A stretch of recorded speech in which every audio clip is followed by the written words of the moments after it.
Miami is rising into one of the fastest growing skylines in the world right now. From super tall luxury towers to port expansions and rail upgrade megaprojects, these massive builds are transforming how the city functions. In this video, we explore Miami's biggest megaprojects under construction in 2026 and reveal how they are reshaping the future of South Florida. On Miami's waterfront, the Fountain Bridge project is best understood in 2026 as a heavy civil job shaped by marine conditions, hurricane design loads, and the need to keep traffic moving while a new crossing is built. In the context of Miami area megaprojects under construction in 2026, this bridge work is defined less by what drivers will eventually see and more by what's happening in the water and below the roadway. The core construction activity in 2026 centers on foundations and marine works. Crews typically start by establishing work platforms, barges, and temporary trestles that allow drilling rigs and cranes to operate over the channel. Pile installation is the main schedule driver at this stage, with deep foundation piles drilled or driven into competent layers beneath soft marine sediments. Once piles are in, contractors build pile caps and pier tables, then begin erecting pier columns designed to resist vessel impact, storm surge forces, and long-term corrosion. Superstructure construction accelerates once piers are in place. In 2026, this commonly means setting precast concrete girders or assembling segmental box girder spans using cranes or a launching gantry. Each span is tied together with diaphragms, post-tensioning, and deck pours that create the final roadway surface. If the bridge includes a movable span or a special central opening for navigation, 2026 work also includes precision alignment of the mechanical bays, machinery rooms, and control systems that will govern openings, locking mechanisms, and safety interlocks. Approach roads and tie-ins are another active 2026 element. Miami bridge projects often require staged traffic shifts, so contractors build new approach embankments and walls first, then move traffic onto temporary alignments while the permanent connections are completed. Drainage and outfall systems are installed early because saltwater intrusion and intense rainfall events are constant design constraints. Electrical conduit banks, lighting foundations, and communications lines are also embedded during this phase to avoid later lane closures. Durability work is continuous in 2026. Concrete mixes, coatings, and reinforcing details are selected for a marine environment, and crews install corrosion protection measures like sealed joints, protective wraps, and high-performance barrier systems. Seawall interfaces, scour protection around piers, and shoreline stabilization are built in parallel, using rock armoring, geotextiles, and graded slopes to prevent undermining during storms. For timeline, bridge projects of this complexity are typically delivered in stages, with early milestones like first span set and deck continuity complete preceding final surfacing and commissioning. If the project is already in full construction by 2026, a common delivery pattern is substantial structural completion within roughly 18 to 36 months after major foundation work begins, followed by several months of testing, final paving, striping, and safety inspections before opening. The practical completion date depends on permitting, navigation windows, weather impacts, and supply chain timing for precast elements and mechanical components. Just west of downtown Miami, the Miami Freedom Park development is, in 2026, a multi-component construction site where a new soccer stadium is being built alongside a larger mixed-use district. It's positioned as one of the region's most visible mega projects because the schedule has to balance stadium delivery, public realm work, and the infrastructure needed to support daily operations and event surges. In 2026, the construction effort is typically split between 3 parallel tracks: the stadium structure, site-wide civil infrastructure, and the first wave of surrounding commercial buildings. On the stadium side, the core work is the seating bowl and the long-span roof system. Crews focus on concrete pours for raker beams, concourse slabs, and vertical circulation cores, while structural steel erection advances for roof trusses, canopy framing, and catwalk supports. As the building enclosure tightens, contractors shift into mechanical and electrical rough-ins, including air distribution, smoke control, emergency power pathways, and the backbone cabling for broadcast, security, and ticketing. Site infrastructure is a dominant 2026 scope item because the project sits on a large former industrial footprint that requires major utility reconstruction. Civil crews are installing stormwater detention and filtration features sized for intense South Florida. Rainfall, water, sewer, and fire service mains are being routed to support both the stadium and future district parcels. Roadway geometry is being rebuilt with signalized access points, internal service roads, and designated zones for rideshare, buses, and deliveries, all designed to keep event traffic from collapsing surrounding arterials. Another major 2026 activity is the public realm build-out. Pedestrian corridors, plazas, and landscaped buffers are being graded and poured early because they also function as construction circulation routes and staging areas. Lighting foundations, conduit banks, and security camera infrastructure are typically embedded before final paving so the district can open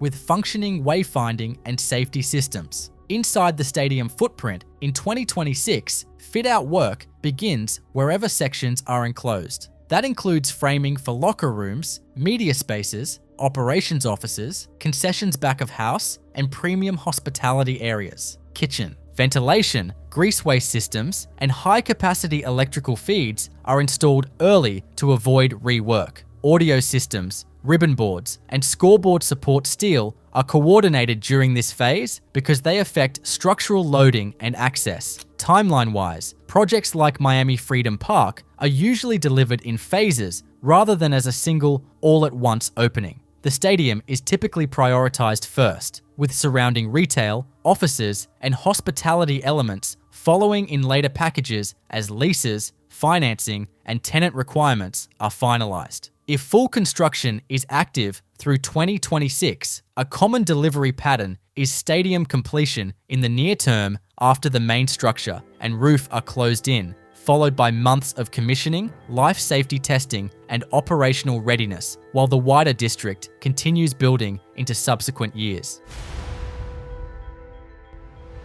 Across downtown Miami's development pipeline, Okan Tower is one of the most technically demanding high-rise builds discussed for the 2026 Megaproject landscape because it combines a near super tall structure with hotel, residential, and amenity uses stacked in a single vertical system. The project's design is defined by a tapered, curving profile that requires non-repeating formwork, tight survey control, and careful coordination between facade geometry and the concrete core. For a tower of this height class, the construction story in 2026 is typically about structure, enclosure, and building systems moving in parallel. Vertical concrete work is the pacing item, with the central core climbing ahead of the floor plates to keep elevators, stairs, and mechanical risers on schedule. High-rise crews cycle through rebar placement, post-tensioning, and slab pours, then immediately follow with perimeter edge forms that lock in the tower's changing shape as it rises. Facade work becomes a second critical path in 2026. Curtain wall panels are installed from the lower levels upward to create weather-tight floors that can transition into interior build-out while structure continues above. Because Miami's climate is humid and storm-prone, 2026 enclosure work includes water management detailing, pressure testing of facade zones, and robust waterproofing around balcony edges, window interfaces, and podium transitions. Mechanical and electrical installation expands rapidly during this phase. In 2026, contractors route chilled water and condenser systems, build out air handling rooms, and install vertical shafts for smoke control and stair pressurization. Electrical distribution grows floor by floor, with switchgear, risers, and backup power pathways installed early to support life safety systems, elevators, and the dense loads that come with hotel operations. Mixed-use towers add complexity because different occupancies have different requirements. In 2026, construction sequencing must separate hotel back-of-house routes from residential circulation while maintaining code-compliant egress and fire separation between zones. That translates into additional rated assemblies, dedicated service continuous elevators, and separate mechanical distribution strategies, all coordinated before finishes can proceed. Amenity and public-facing components also shape 2026 work, where the tower includes a signature pool deck or rooftop amenity, crews build transfer slabs, waterproofing systems, and structural supports that can carry heavy live loads and mechanical equipment. Street-level podium work, including retail shells and drop-off zones, is usually being fitted out in 2026 as well, with storefront glazing, loading access, and traffic interface improvements installed to support eventual operations. High above downtown Miami's core, the Waldorf Astoria Miami is being built in 2026 as a vertically stacked luxury tower where hotel operations and branded residences share one structural and mechanical system. The project's defining feature is its stacked cubes, massing, and that geometry drives the construction approach because each offset volume changes load paths, facade transitions, and floor plate layouts. In 2026, the construction work is centered on three overlapping priorities: pushing the concrete superstructure upward, enclosing the building with curtain wall, and installing the systems that allow hotel and residential spaces to function as separate operational zones. The reinforced concrete core typically leads the schedule, climbing ahead of the floor slabs so elevator shafts, stairwells, and riser corridors stay on pace. Floor-by-floor cycles in 2026 focus on rebar placement, post-tensioning, slab pours, and edge form detailing at the cube offsets, where geometry changes demand tighter survey control and additional structural coordination. Facade installation is a second critical track in 2026. Curtain wall panels are set on the lower and mid levels to make completed floors weather-tight, allowing interior trades to work behind the facade while structure continues above. Miami's wind and rain exposure makes waterproofing and pressure equalization detailing a major part of 2026 work, especially at the stacked transitions where facade lines break and restart. Window wall interfaces, balcony edges, and podium connections receive additional sealing, drainage routing, and inspection cycles to reduce long-term water intrusion risk. Mechanical and electrical work expands rapidly during 2026 as more floors become accessible. Hotel levels require high-capacity ventilation, laundry, and kitchen exhaust pathways, and robust domestic hot water systems, while residential floors demand quieter distribution and separate metering strategies. That separation shows up in 2026 as distinct mechanical rooms, dedicated shafts, and controlled access service corridors being framed and roughed in. Fire protection piping, smoke control systems, and stair pressurization are installed early because they tie directly into life safety approvals and commissioning. Vertical transportation is another major 2026 focus. Elevator rails, machine room installations, and hoistway finishing are sequenced in zones so testing can begin in lower sections while upper floors are still under active construction. For a mixed-use luxury tower, elevator grouping and access control are built into the core planning, so 2026 includes substantial low-voltage work for security, destination dispatch systems, and building-wide communications backbones. Podium and public-facing components also progress in 2026. Lobby volumes, drop-off areas, and back-of-house logistics spaces are built to handle hotel peak loads without interfering with residential circulation. Premium amenities such as elevated decks and spa or pool infrastructure require heavy waterproofing assemblies, structural supports for concentrated loads, and early mechanical tie-ins for filtration and climate control.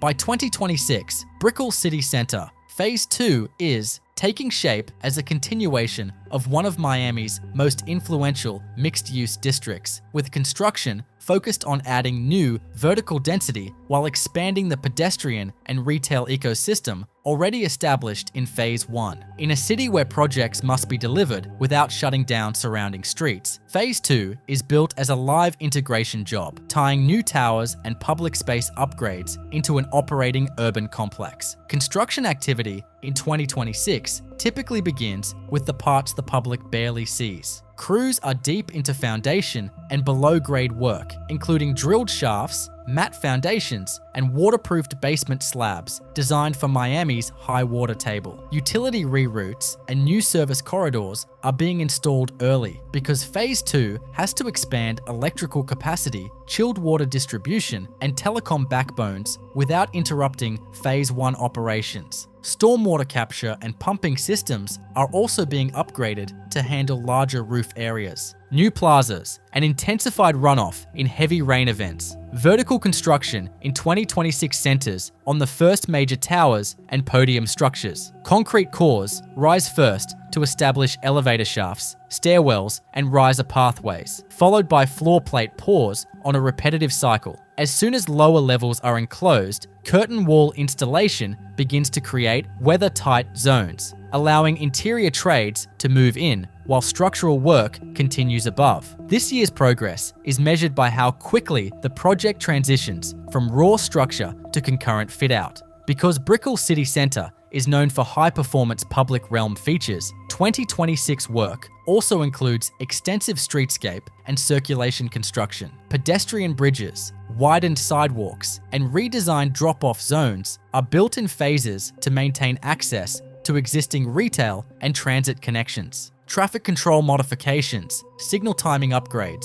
and loading dock routing are being implemented too. Manage delivery volumes and rideshare demand that increase as new components come online. Inside the new structures, mechanical and electrical installation is a major 2026 driver. Contractors are routing large duct mains, chilled water piping, fire protection systems, and emergency power pathways. Mixed-use buildings add complexity, so hotel, office, and residential zones, if included, require separate vertical risers, access control strategies, and dedicated back-of-house circulation. Data and security systems are embedded early, including fiber distribution, camera infrastructure, and building automation networks that will manage energy use across the expanded footprint. Retail and podium levels, where foot traffic concentrates, receive early attention in 2026. Structural framing and slab work are paired with rough-ins for grease exhaust, kitchen ventilation, and high-capacity electrical feeds that support food and beverage tenants.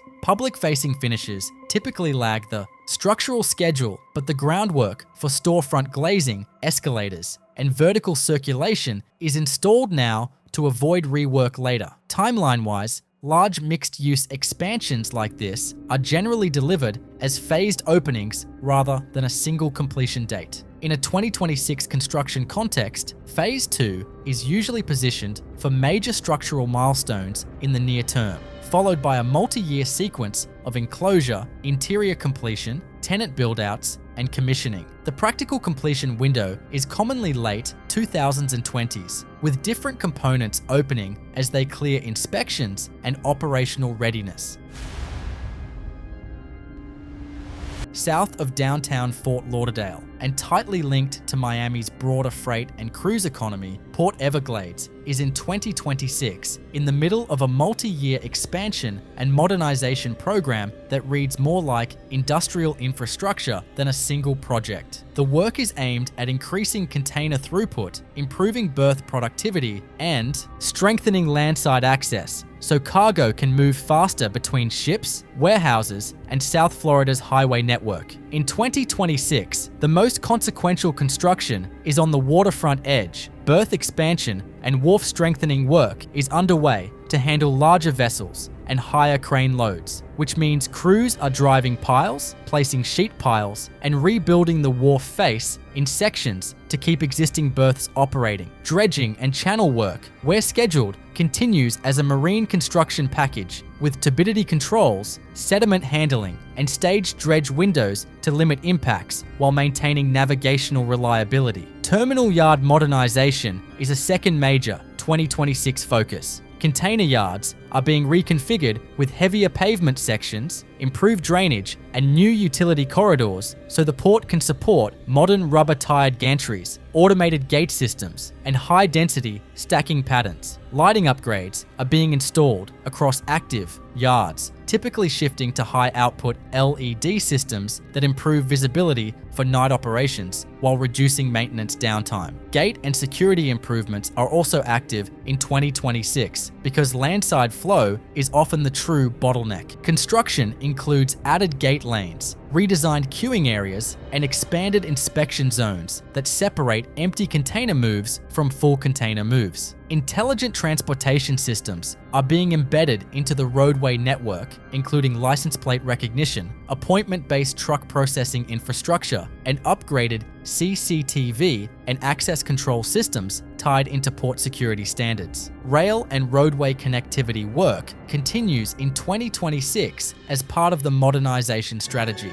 On-dock or near-dock rail improvements, when included, require track rehabilitation, new switches, and improved staging areas, so longer trains can be assembled without blocking internal circulation. Roadway projects inside and around the port focus on turning radii, pavement strengthening for heavy axle loads, and intersection upgrades that reduce conflict points between trucks and passenger traffic in cruise-adjacent zones. Utility and resilience upgrades are a constant thread in 2026 construction. Ports depend on electrical reliability, fuel systems, and storm readiness. So projects commonly include substation improvements, upgraded shore power provisions where planned, and hardened communications networks. Stormwater systems are being expanded and cleaned up with new outfalls, pump capacity, and treatment features designed for intense rain events and sea level driven backflow risk. Timeline-wise, Port Everglades modernization is typically delivered as overlapping packages rather than a single completion date. In practical terms, 2026 is a mid-program year where berth works, yard reconstruction, and gate modernization are all active simultaneously, with individual components turning over to operations as soon as they pass. Testing and safety inspections. Full program completion is generally positioned in the late 2000s, with some elements extending beyond that depending on permitting, funding tranches, and how quickly the port can take facilities out of service for reconstruction. By 2026, the Brightline Miami to Orlando corridor is less about building a brand new railway and more about expanding the capacity and reliability of an intercity system that now has to perform like daily infrastructure. In the Miami megaproject context, the construction story in 2026 is a mix of corridor hardening, speed and schedule improvements, and station area build-outs that let the service handle higher ridership without degrading on-time performance. A major 2026 workstream is right-of-way and track capacity. Crews focus on additional double tracking in remaining single-track segments, plus new crossovers and turnouts that allow trains to pass and recover from delays. That work includes ballast and subgrade improvements, replacement of rail fasteners and ties in high-wear zones, and drainage upgrades where South Florida rain events can saturate track beds and reduce stability. Bridge approaches and elevated sections receive structural inspections and targeted reinforcement so the line can maintain consistent speeds without imposing seasonal slow orders. Grade crossings remain a defining constraint for any Florida passenger line that runs at higher speeds. In 2026, construction activity typically concentrates on upgrading crossing surfaces, installing improved warning systems, and adding intrusion detection where feasible. Roadway tie-ins and traffic signal coordination near crossings are part of the same package, because the goal is not only safety, but fewer unplanned slowdowns caused by vehicle conflicts and queue spillback. Systems work expands in parallel. In 2026, signal and communications upgrades are key, including new equipment huts, fiber runs, and power conditioning systems that stabilize train control and dispatching. Where higher frequencies are planned, the corridor needs tighter block spacing and more resilient redundancy, so crews are installing and testing additional wayside hardware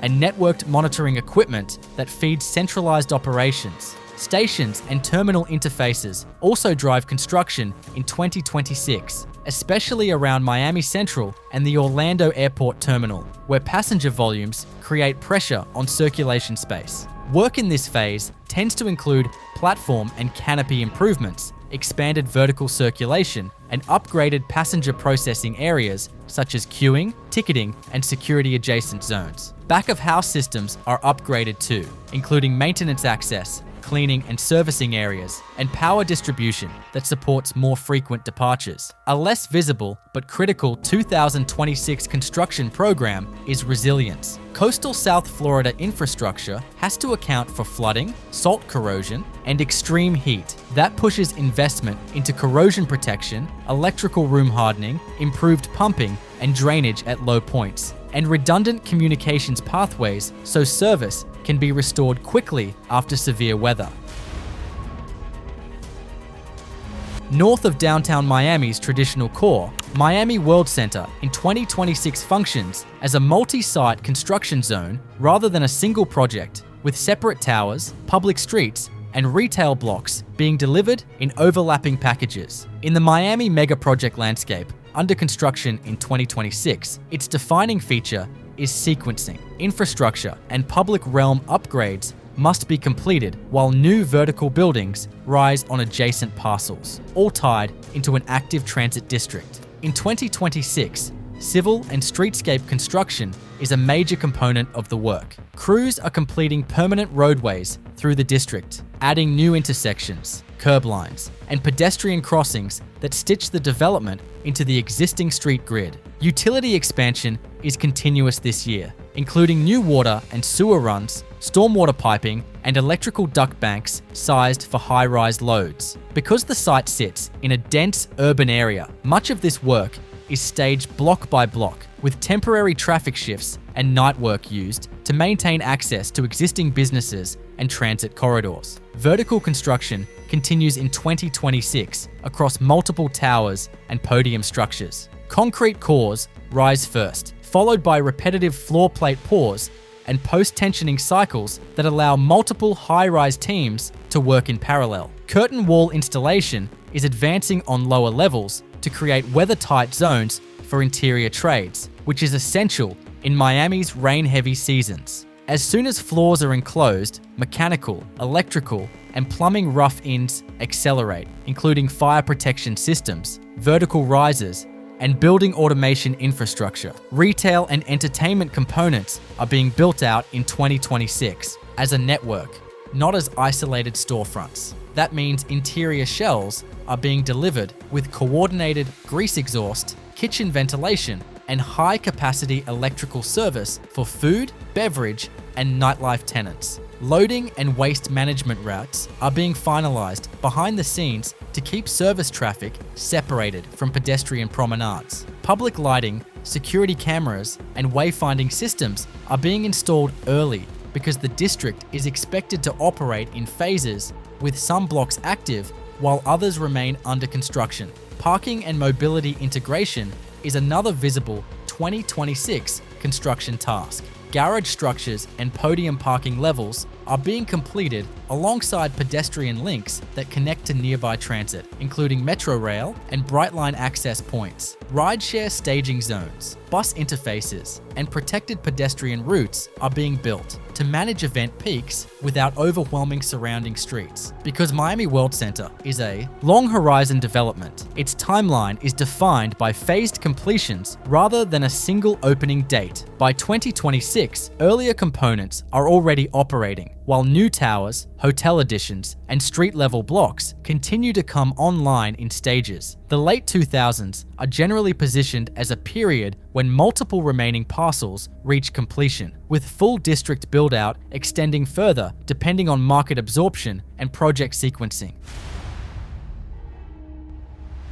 Just north of Miami's urban core, the Mosa Aventura South development is, in 2026, an active mid to high-rise residential construction project shaped by tight site logistics, flood resilience requirements, and the demand for transit-adjacent housing near one of the region's busiest retail and employment centers. In the Miami area megaproject context, for 2026. Its scale comes from the combination of vertical density, structured parking, and the infrastructure needed to deliver a modern multifamily building in a coastal environment. Construction in 2026 is typically focused on moving the building from structural completion into enclosure and interior delivery. The reinforced concrete frame and central core drive the schedule, with crews completing floor plate pours, stair and elevator cores, and post-tensioning sequences that keep the structure advancing on a predictable cycle. As floors are completed, the facade package follows, with window wall and balcony systems installed to create weather-tight zones that allow interior trades to start work without waiting for the whole tower to top out. Because South Florida construction is defined by rain and humidity, 2026 work includes aggressive waterproofing and moisture management detailing. That shows up in balcony edge treatments, slab penetrations, window interfaces, and podium transitions, where leaks often originate if detailing is rushed. Roofing systems and parapet work also begin earlier than in drier climates, because creating protected interior zones accelerates the overall schedule. Mechanical and electrical work expands rapidly in 2026 as enclosed levels become available. Contractors install vertical risers, corridor duct mains, and fan coil or VRF distribution, depending on the design. Fire protection piping, alarm devices, and stair pressurization systems are installed early because they tie directly to life safety inspections. Electrical distribution grows floor by floor with panel boards, metering, and backup provisions for critical systems like fire pumps and emergency lighting. Podium and parking structure work is a major component in 2026. Many Aventura area multifamily projects use structured parking to reduce land consumption, so construction includes ramp slabs, ventilation, and fire separation between parking and residential floors. Access control systems, entry gates, and camera infrastructure are typically embedded at this stage, along with the conduit network for EV charging capacity, which is increasingly standards. In new developments, interior build-out becomes the dominant activity by mid to late 2026. Crews move through framing, insulation, drywall, and finish trades in a production sequence that prioritizes lower floors first. Unit kitchens and bathrooms drive scheduling because they require coordinated plumbing, rough-ins, waterproofed wet walls, and inspection-ready assemblies before tile and fixtures can proceed. Common areas and amenity spaces are also being built out in 2026, including fitness rooms, co-working areas, and resident lounges that require more complex electrical and HVAC zoning than typical corridors. Site and streetscape work continues in parallel. In 2026, contractors finalize sidewalks, landscaping, and stormwater systems, including on-site retention and controlled discharge required for heavy rain events. Driveway tie-ins, rideshare drop-off geometry, and service access routes are completed with a focus on separating resident traffic from deliveries and waste handling. Buried beneath the surface of San Francisco's downtown in 2026 is one of the city's most consequential megaprojects under construction: the Portal, also known as the Downtown Rail Extension. This massive underground infrastructure project is finally being realized after decades of delays, aiming to connect Caltrain and eventually California's high-speed rail directly to the Salesforce Transit Center. As of this year, excavation work is ramping up, tunneling contracts are active, and the city is fully committed to completing the extension by the early 2030s. In 2026, the Portal is a hive of subterranean activity. Tunnel boring preparations are in progress, utility relocation is underway, and major downtown streets are experiencing stage disruptions as crews create access points for the underground guideways. It's one of the most complex transportation builds in the Bay Area, requiring coordination beneath some of the densest blocks in the city. Once complete, this megaproject will deliver a seamless rail connection from the peninsula and Central Valley straight into the financial core of San Francisco. The project involves building approximately 1.3 miles of new track, mostly underground, to link the existing Caltrain line near 4th and King with the Salesforce Transit Center. In 2026, the staging areas at both ends of the project are fully operational. Pile driving, shoring walls, and structural reinforcements are all happening in real time as the city begins to carve out the physical corridor that will carry thousands of passengers daily. Construction in and around Townsend, 2nd Street, and the south of Market area is active and accelerating, with visible impacts above ground and substantial progress being made below it. The portal isn't just a rail project, it's a regional unlock. In 2026, Caltrain still terminates at 4th and King, about a mile short of downtown. That last mile has long been the missing link in Bay Area transit. By closing that gap, this project will plug regional rail directly into San Francisco's business core, reducing car dependency and reshaping how people move across the region. When complete, the portal will allow Caltrain riders to disembark in the heart of the city and will set the stage for future high-speed rail service to run directly from Los Angeles to downtown San Francisco, without transfers. The current timeline targets a completion date in the early 2030s, with most heavy construction expected to occur between 2026 and 2030. In the context of San Francisco's other megaprojects under construction right now, the portal stands out for its invisibility. Most of the work is happening underground, but the scale of its impact will rival that of any tower or waterfront redevelopment. Cost is high, risk is real, and coordination is intense. Crews are navigating under live utilities, major foundations, and transit lines. Every foot of tunnel requires precision, and every stage of construction must account for seismic resilience, waterproofing, and integration with existing BART and MUNI infrastructure. In 2026, engineering teams are deep into geotechnical work and soil stabilization, preparing for the eventual tunnel boring operations that will begin in earnest in 2027. Let's move over to the Empire Wind, one project, a transformative offshore wind initiative poised to reshape the energy landscape of New York. Empire Wind 1 is a cornerstone in the ambitious plan of New York to achieve 9,000 megawatts of offshore wind energy by 2035. With a capacity of 810 megawatts, this project is designed to supply clean electricity to approximately 500,000 homes in New York City, significantly reducing greenhouse gas emissions and advancing the climate goals of the state.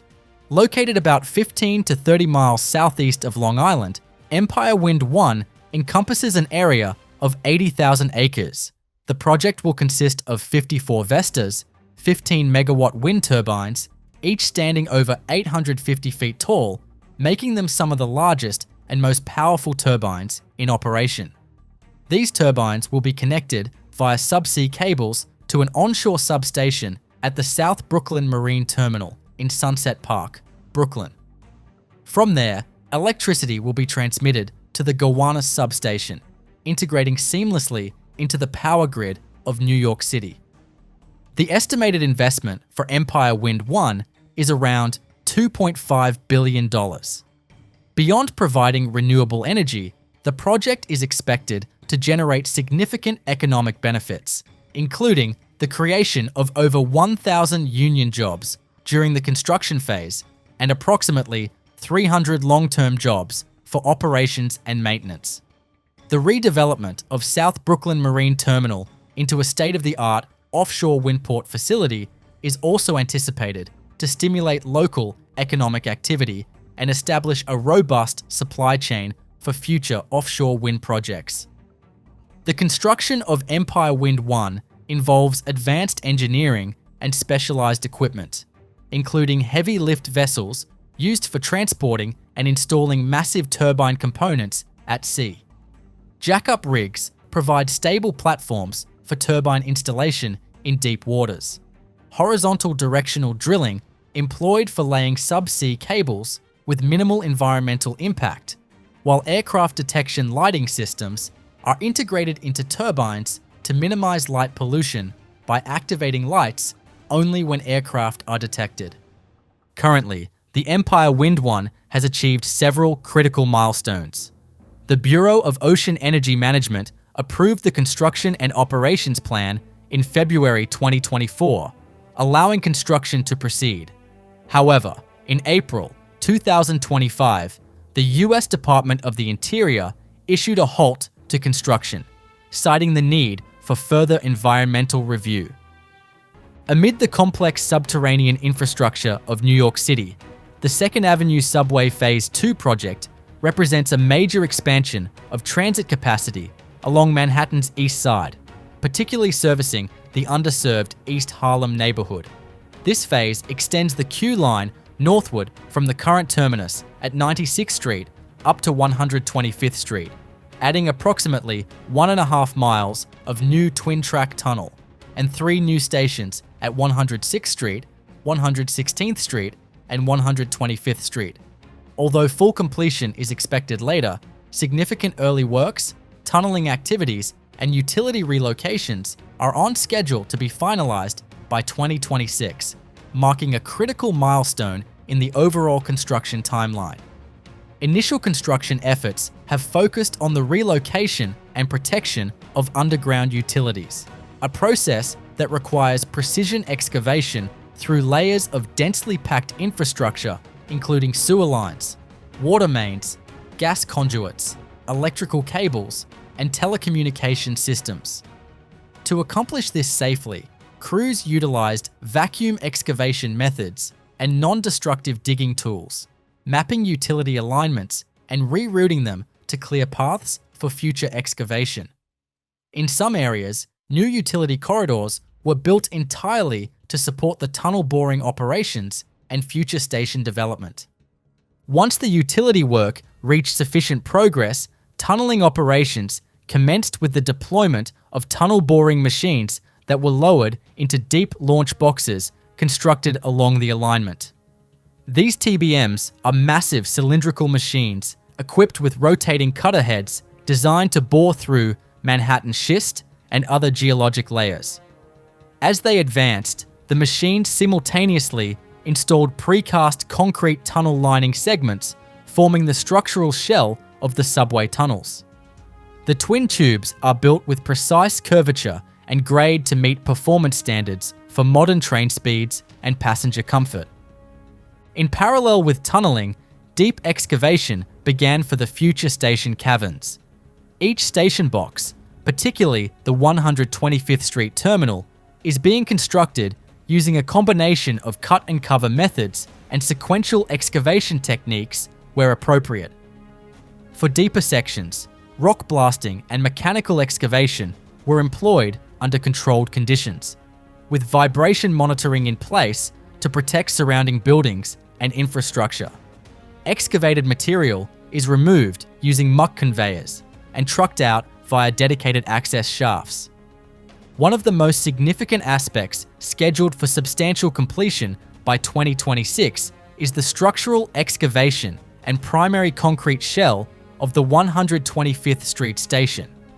This includes the reinforced concrete station box, invert slab, and column and beam framework that will support platform levels, mezzanines, and ancillary rooms.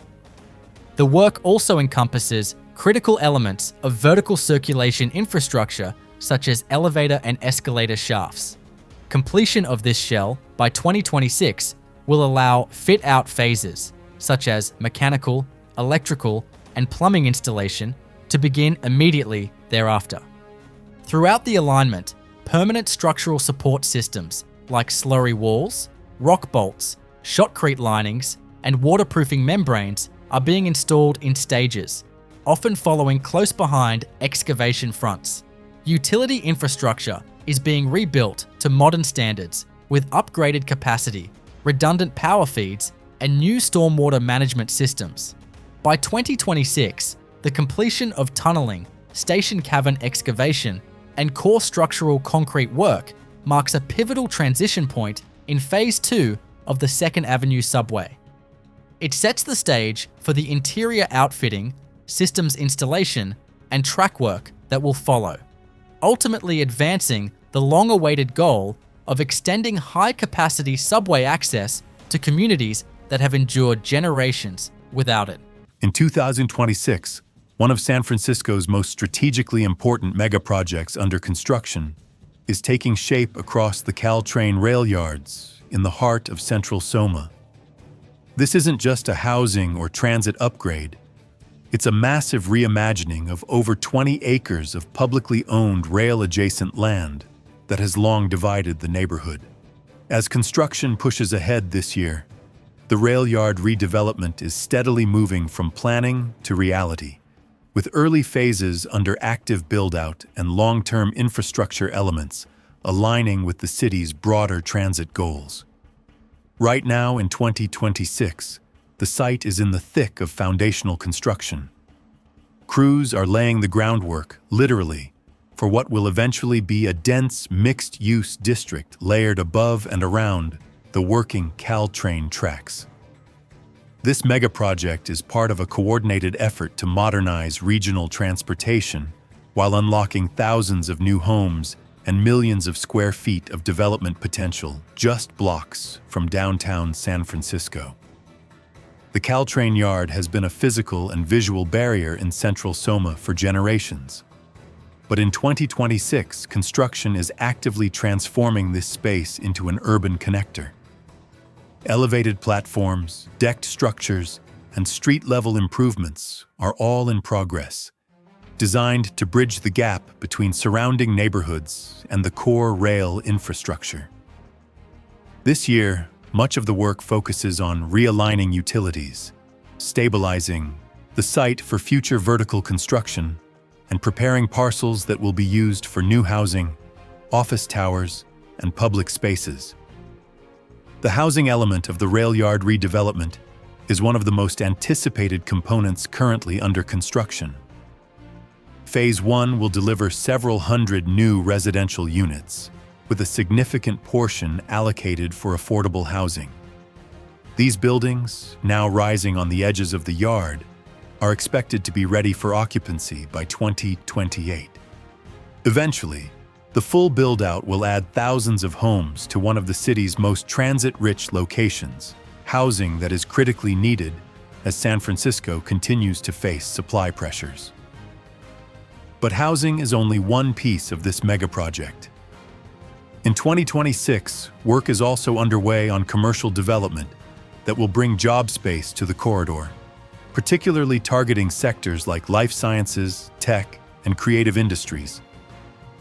The close proximity to both downtown and future rail connections makes this site highly desirable, and the ongoing construction reflects the urgency to activate it. Several mid-rise office buildings are being framed out this year, with completion of the first wave of commercial space projected around 2029. A crucial component that's being integrated into the redevelopment in real time is transportation. The Caltrain facility itself is being reconfigured to prepare for electrification, high-speed rail integration, and potential undergrounding as part of the downtown rail extension. In 2026, while major tunneling has not yet reached the yard, planning and structural coordination are fully underway to make sure future rail service, including high-speed trains, can be accommodated. This makes the rail yard site not just a place to live and work, but a critical node in the future of statewide transit. The I-26 Widening and Connector project in North Carolina is a milestone in Southern interstate modernization. Connecting Asheville to the South Carolina state line, I-26 has long served as a critical freight and commuter route, but over the years, this corridor became notorious for narrow lanes, dangerous curves, and bottleneck congestion, especially around the mountainous stretches near Asheville. The solution is a comprehensive $531 million mega project to widen, modernize, and realign the interstate for the demands of today and tomorrow. Completed in mid-2026, the project added 2 additional lanes in each direction, expanding the interstate from 4 to 8 lanes over more than 22 miles. This upgrade was a full redesign of critical infrastructure, including new interchanges, bridges, and a state-of-the-art connector that bypasses the tight downtown grid of the city. One of the most transformative components was the Asheville Connector, a newly built link that diverts long-haul traffic away from city streets. The construction involved extensive blasting, with crews using precision-controlled explosive charges to carve safe, stable roadbeds through the Blue Ridge Mountains. These cuts were reinforced with soil nail walls, rock anchors, and wire mesh sheeting, preventing landslides and erosion in the notoriously unstable terrain. The project also replaced and upgraded over a dozen bridges, including critical crossings over the French Broad River and multiple railroad tracks. Prefabricated steel girder assemblies were trucked in and lifted into place using hydraulic launching cranes during overnight closures. This minimized traffic disruptions and accelerated the construction timeline. In terms of smart infrastructure, the I-26 upgrade introduced real-time traffic monitoring systems, dynamic message boards, and road weather sensors embedded in the asphalt. These tools allow the North Carolina Department of Transportation to monitor traffic flow, redirect vehicles during incidents, and even issue automated warnings for fog, black ice, or severe rain. What truly sets this project apart is its strategic importance. I-26 is part of Corridor B of the Appalachian Development Highway System, linking inland manufacturing hubs to coastal ports in Charleston. With the new upgrades, the corridor can now accommodate larger freight volumes, faster emergency response, and safer civilian travel.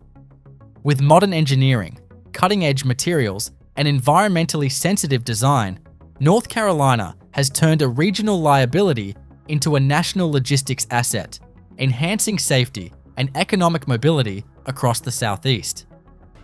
Towering cranes and steel skeletons have come to define the skyline around Nashville International Airport, where the BNA Vision project is unfolding as a multi-phase transformation of terminal infrastructure, passenger amenities, and operational capacity. This sweeping development plan is designed to accommodate explosive regional growth and rising air travel demand.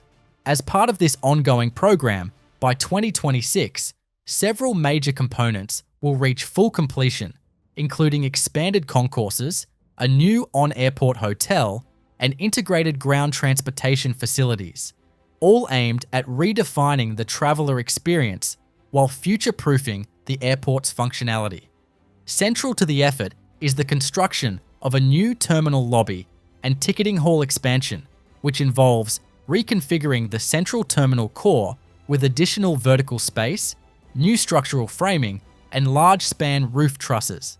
This lobby incorporates high-performance glazing systems for natural light, post-tensioned concrete slabs for uninterrupted floor plates, and advanced mechanical systems to handle the increased foot traffic.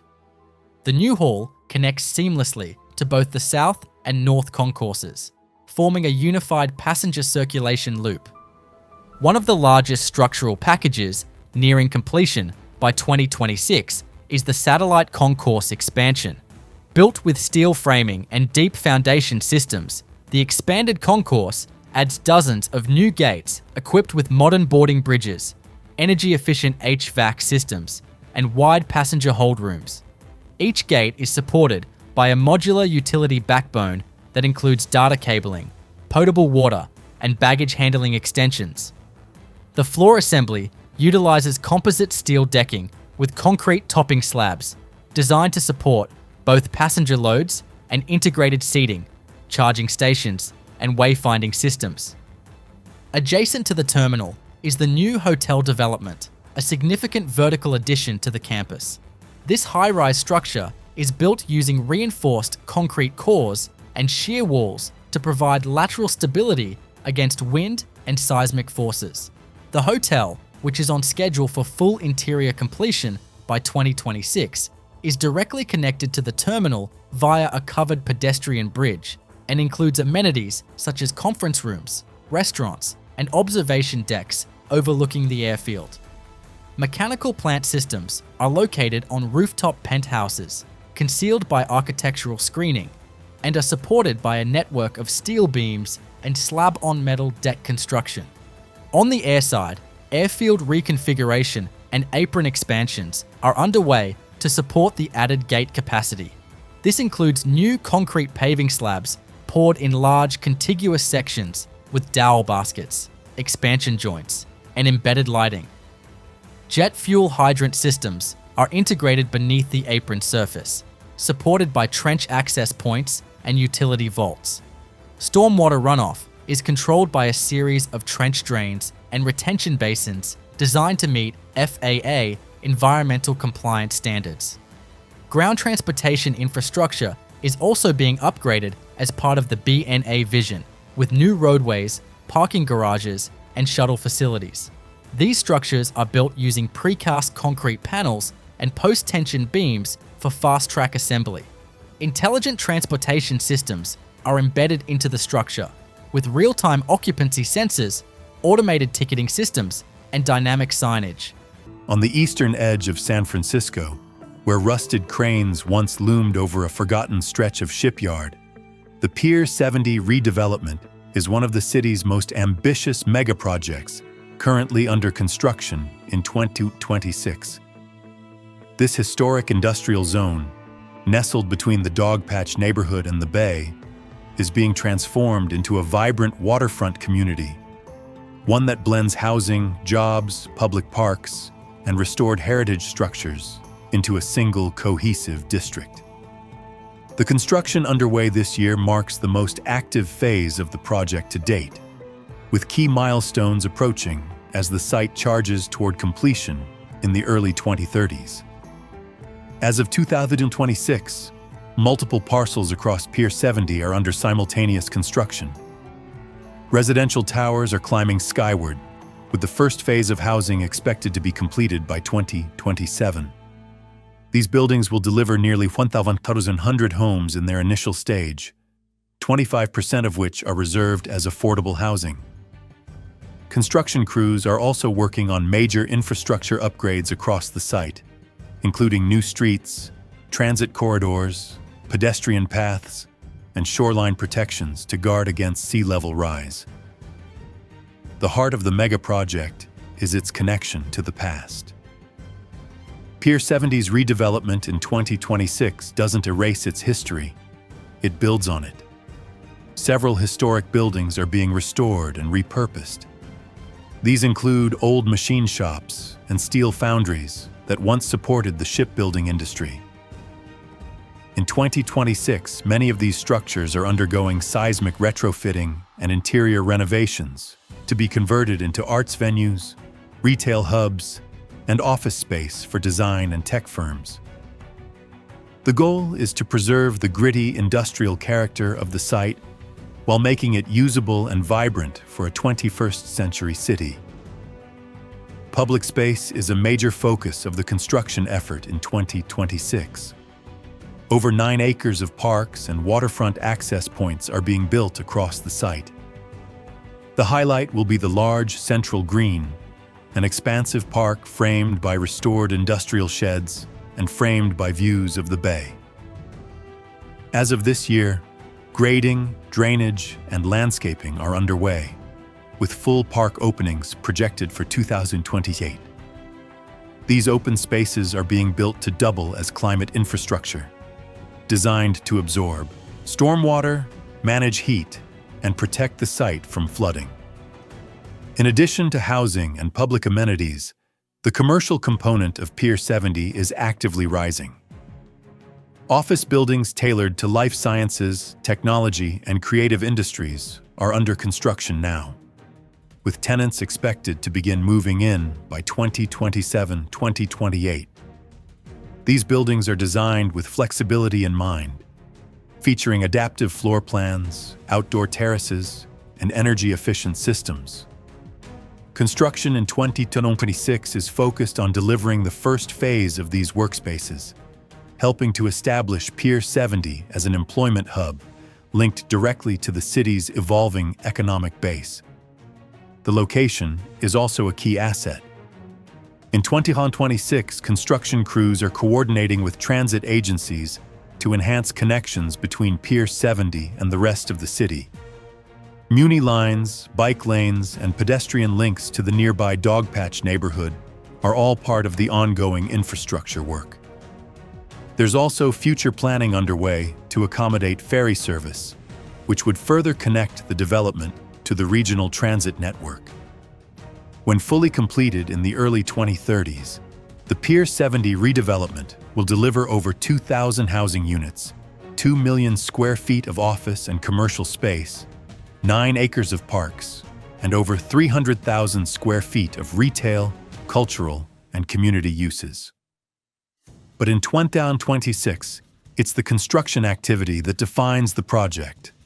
Foundation work, steel framing, historic preservation, and shoreline transformation all unfolding simultaneously. The Grand Parkway expansion in Houston, Texas, is one of the largest highway infrastructure undertakings in the southern United States. Officially designated as State Highway 99, the Grand Parkway is a massive loop encircling the Houston metropolitan area. With rapid population growth and heavy commercial traffic burdening existing routes like I-10 and Beltway 8, this expansion was a logistical necessity. The segments H, I-1, and I-2, completed by late 2025, added over 52 miles of new highway lanes connecting Harris, Montgomery, Chambers, and Liberty counties. The final cost of the project exceeded $1.28 billion, financed through a combination of state funds and toll revenue bonds. The construction focused on 6-lane divided highways with full-grade separated interchanges, frontage roads, and intelligent traffic systems. Each segment was designed for heavy-load commercial vehicles, with pavement engineered to handle decades of truck traffic without structural degradation. What sets this project apart was the deployment of advanced construction technologies.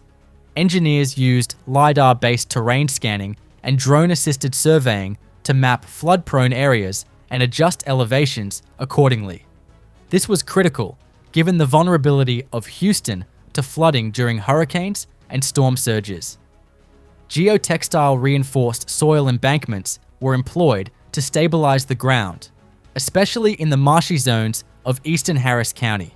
In terms of machinery, the expansion utilized automated paving machines, soil compaction drones, and mobile concrete batching units, which enabled high-speed on-site mixing.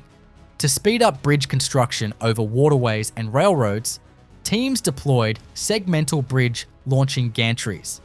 This allows entire spans to be placed without disrupting existing traffic or requiring extensive scaffolding. One of the biggest challenges was working around existing neighborhoods and ecosystems. The project included over 40 new wildlife crossings, sound barrier walls, and stormwater detention ponds to minimize environmental impact. The lanes were equipped with intelligent transportation system technology.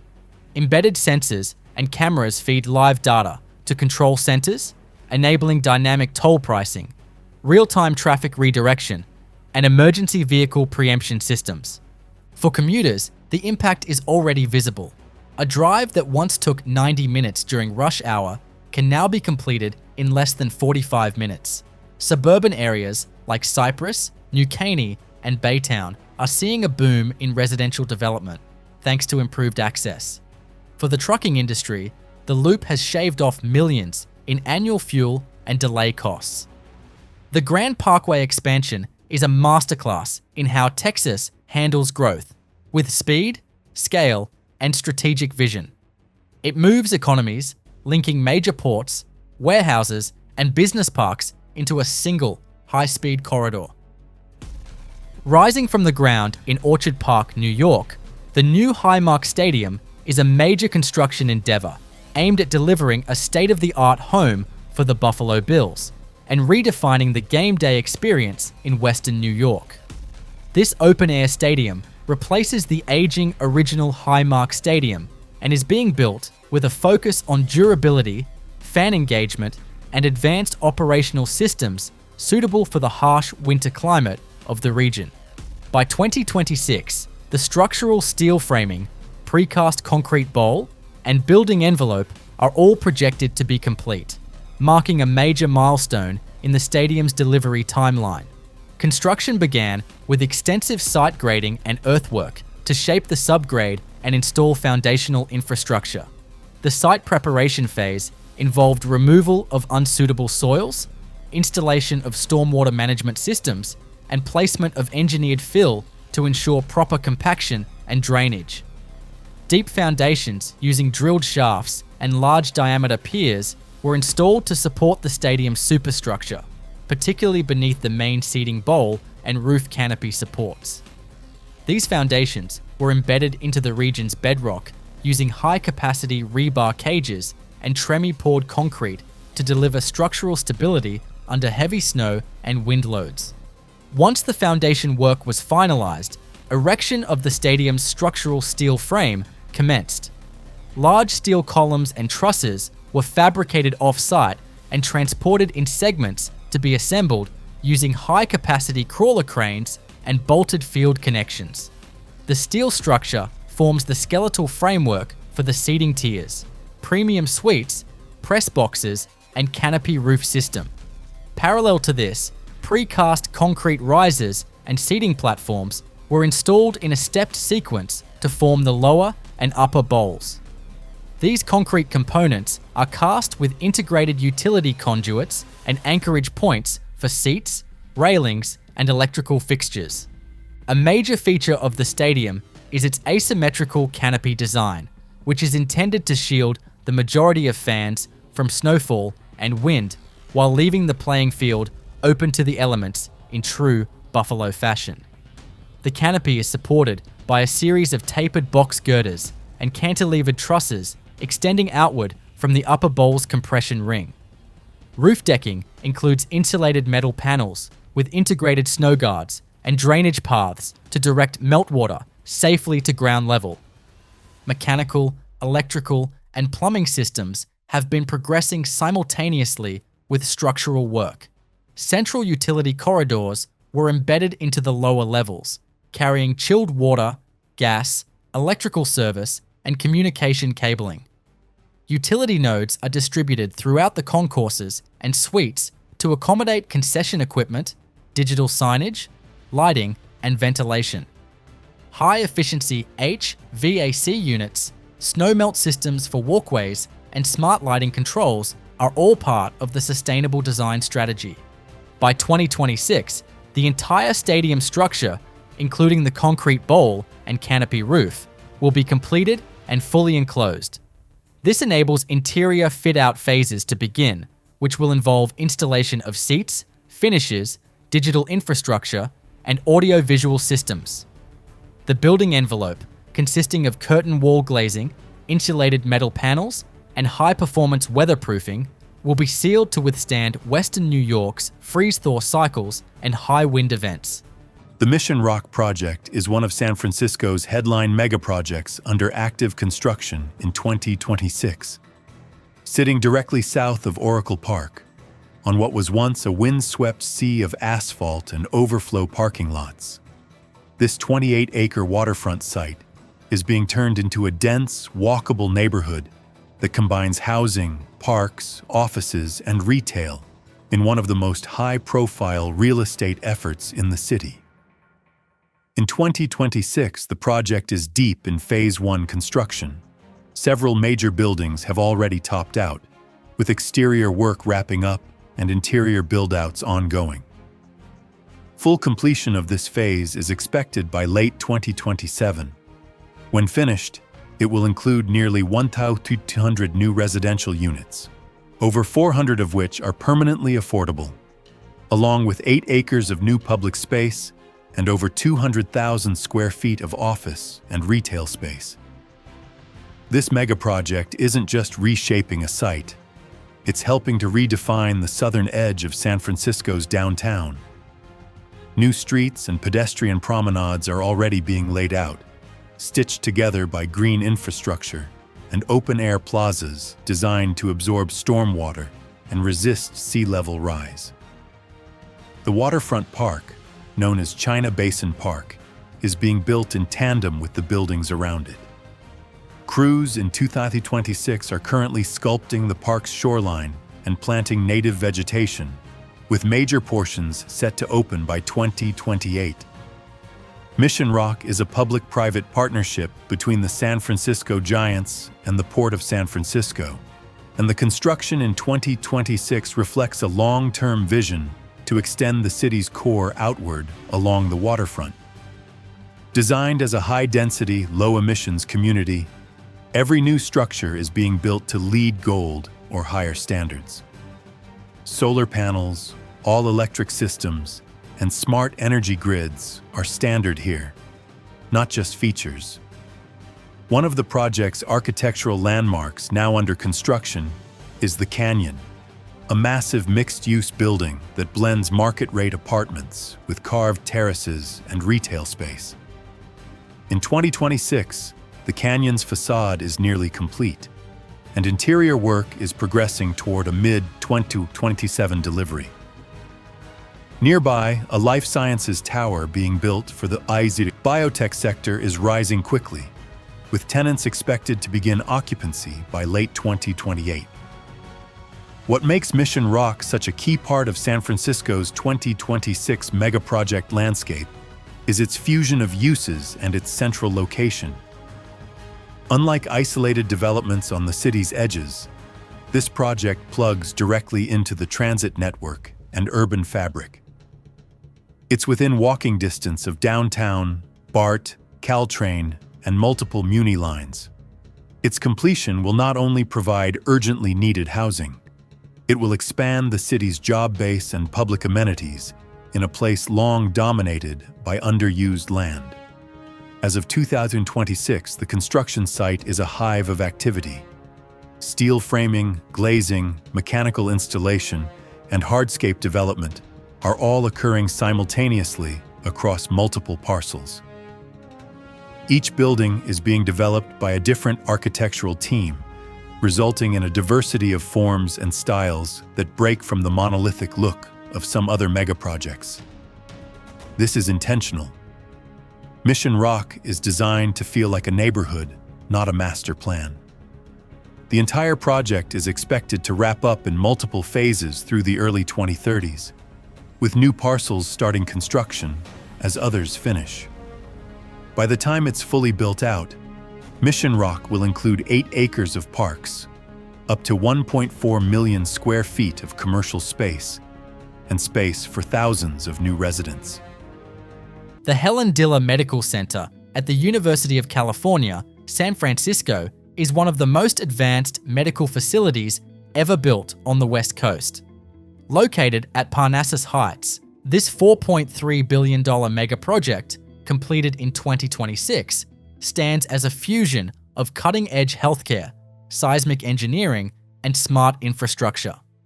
The University of California is a global leader in research and medicine, yet its aging hospital buildings were outdated and not up to the seismic safety mandates of California, with the state requiring all acute care hospitals to meet specific seismic regulations by 2030. UCSF acted early, building a structure that not only meets but exceeds the toughest standards for seismic resilience. At the heart of the facility is a 15-story medical tower with over 300 patient beds, 24 operating rooms, and expansive ICU and trauma units. It is designed to withstand a magnitude 8.0 earthquake, using base-isolated foundations and energy-dissipating steel bracing. This will allow the building to sway gently during seismic activity, minimizing damage and keeping operations running even in a disaster. The construction process was a feat of logistics. With limited space on the Parnassus Heights campus, contractors used vertical staging, off-site modular fabrication, and just-in-time material delivery to keep the site efficient. Tower cranes, robotic arms, and BIM software synchronized every phase, ensuring equipment installation, utility routing, and wall systems were aligned down to the inch. One of the standout features is the smart infrastructure of the facility. Every patient room includes real-time monitoring systems, adaptive lighting, and AI-powered diagnostic support terminals for clinicians. These systems communicate with the central data network of University of California, San Francisco, allowing remote specialists to consult in real time and reducing diagnostic errors by up to 30%. Sustainability was also a core pillar. The building meets LEED Platinum standards with solar panels, grey water recycling, triple glazed windows, and active chilled beam HVAC systems that cut energy consumption by 45% compared to traditional hospitals. The exterior features aluminum sunshades and vertical gardens that reduce solar gain and improve patient well-being. From a machinery standpoint, the project utilized automated concrete pumps, self-climbing formwork systems, and prefab MEP modules. The mechanical, electrical, and plumbing infrastructure of each floor was assembled off-site and hoisted into place like puzzle pieces, cutting installation time in half. Beyond the technology, what makes the Helen Diller Medical Center remarkable is its human-centered design. Large windows, rooftop gardens, calming interiors, and dedicated family spaces were all designed with input from patients, nurses, and doctors, a true reflection of community health priorities. Set in the rolling terrain of Fannin County, Texas, the Leonhurst Dam is a key feature in the development of Lake Ralph Hall, a major water supply reservoir under construction to meet the growing demands of the North Texas region. This dam is a crucial component of a broader infrastructure program designed to provide long-term water reliability while incorporating environmental and recreational benefits. The project includes an earthen embankment dam, intake and outlet structures, spillways, and various support facilities. By 2026, the dam embankment, outlet works, and much of the lake basin clearing and impoundment control systems are scheduled for completion, representing the functional establishment of the reservoir. The dam itself is a zoned earthfill embankment, meaning it is constructed using distinct layers of different soil materials, each selected for specific geotechnical properties. The central core is composed of low permeability clay, forming an impermeable barrier to prevent seepage. This core is flanked by progressively more permeable materials, sand, gravel, and rock, that provide both structural support and controlled drainage. These zones are compacted in thin lifts using heavy compaction equipment to achieve the necessary density and bonding between layers. Foundation preparation was one of the earliest and most critical steps in the construction process. It began with stripping of topsoil and removal of organic materials, followed by proof rolling and excavation down to suitable bearing strata. A cut-off trench was excavated beneath the core zone and keyed into bedrock or highly consolidated clay, effectively reducing the risk of underseepage. As an added precaution, grout curtains were drilled along the alignment to seal fractures and enhance subsurface impermeability. As the embankment rose, real-time monitoring was implemented using inclinometers, piezometers, and settlement gauges. These instruments provided engineers with continuous data on pore water pressures, lateral movement, and vertical deformation, allowing timely adjustments to fill placement and moisture conditioning. The upstream slope of the dam was armored with riprap to guard against wave action and erosion once the reservoir reaches operational levels, while the downstream slope was protected with turf reinforcement and slope drains. The outlet work structure, also on track for completion by 2026, consists of a reinforced concrete intake tower, gated conduit, and stilling basin. The intake tower includes multiple inlets at different elevations, allowing selective withdrawal for optimal water quality. Flow from the intake travels through a concrete-lined tunnel beneath the dam, controlled by a series of hydraulically operated gates and valves. At the toe of the dam, flow is discharged into a stilling basin lined with energy dissipation blocks and reinforced slabs to prevent scour and erosion. Spillway construction includes a broad-crested weir and a concrete chute extending down the abutment. The spillway is designed to safely pass the probable maximum flood without overtopping the embankment. It incorporates erosion-resistant lining and aerators to minimize cavitation effects during high-velocity flow events. By 2026, the dam embankment and hydraulic structures will be fully constructed, enabling the initial stages of reservoir impoundment and system commissioning. This milestone signifies the transformation of the site from an active construction zone into a functioning regional water resource, marking a major advancement in North Texas water infrastructure. In 2026, right in the heart of San Francisco's Soma district, the 5M project stands as one of the city's most active megaprojects under construction. This mixed-use development is bringing new energy and density to the blocks surrounding Mission, 5th, and Howard Streets. Long a patchwork of surface lots and low-rise structures, designed to create a live work-play ecosystem in the center of downtown. The 5M project is pushing forward this year with the final phases of its build-out, aiming for full completion by 2027. The core of the project is a multi-building, multi-acre redevelopment that includes housing, office space, community facilities, and public plazas. As of 2026, the residential component is nearing its final stages, with interiors being completed, amenity spaces outfitted, and streetscape work wrapping up. One of the tallest residential towers in the project, now visibly finished on the exterior, is expected to open its doors by early 2027, offering a mix of market rate and affordable units, over 300 in total. The office and commercial buildings that anchor the project are also active hubs of construction. Fit-outs are progressing in multiple towers, preparing space for tech, nonprofit, and creative sector tenants.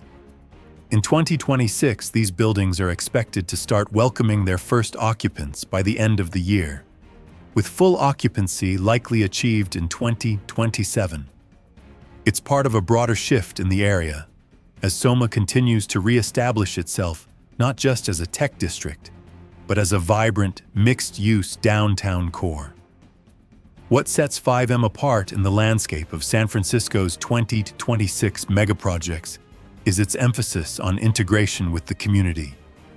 More than just a real estate development, the project was designed to create active public space and cultural infrastructure. At the center of the site, the 5M Park, currently under construction, is being landscaped with flexible gathering areas, art installations, and play zones for families. This green space is scheduled to open alongside the residential buildings in mid-2027 and is expected to become a crucial urban amenity for residents, workers, and visitors alike. This year, the construction crews are focused not only on completing vertical structures, but also on activating the ground plane. Sidewalks are being widened, bike infrastructure is going in, and retail storefronts are being prepped for future cafes, shops, and local businesses. The aim in 2026 is to finish creating a neighborhood that doesn't shut down after office hours, a place where people live, work, eat, and gather 7 days a week. One of the most significant elements under construction now is the dedicated nonprofit office hub and arts space, which will house multiple local organizations and creative initiatives. This facility is central to the 5M vision, supporting equity, inclusion, and community-based growth in a rapidly evolving part of the city. Completion is on track for late 2026, with programming expected to launch shortly after. From a development standpoint, the 5M project is compact compared to some of the sprawling waterfront megaprojects elsewhere in San Francisco. But in 2026, it punches far above its weight in terms of impact. Located just blocks from Powell Street BART and Muni lines, its density and transit connectivity make it a model of sustainable urban development, and its blend of housing, employment, and civic use is already influencing how other central city projects are being designed. The Chesapeake Bay Bridge Safety Enhancements Project in Maryland is about reinventing safety on one of the most critical and nerve-wracking crossings in the East Coast. Stretching 4.3 miles across the Chesapeake Bay, the Bay Bridge connects Annapolis on the western shore with Kent Island on the eastern shore. It carries over 25 million vehicles a year, but for decades, drivers dreaded it. Strong crosswinds, aging guardrails, and minimal emergency access made every crossing a gamble. By 2026, that's going to change. This proposed $280 million safety enhancement project focuses on storm hardening, real-time traffic management, and structural modernization, all while keeping the bridge operational. At the heart of the upgrade was the installation of wind protection barriers along the full span. These aerodynamic deflectors, engineered to reduce wind shear by up to 40%, now shield vehicles from dangerous gusts, especially those in high-profile trucks and SUVs. These barriers were manufactured in modular segments and lifted into place by high-lift barge-mounted cranes, operating only during low-traffic night windows. Equally transformative was the surface overhaul.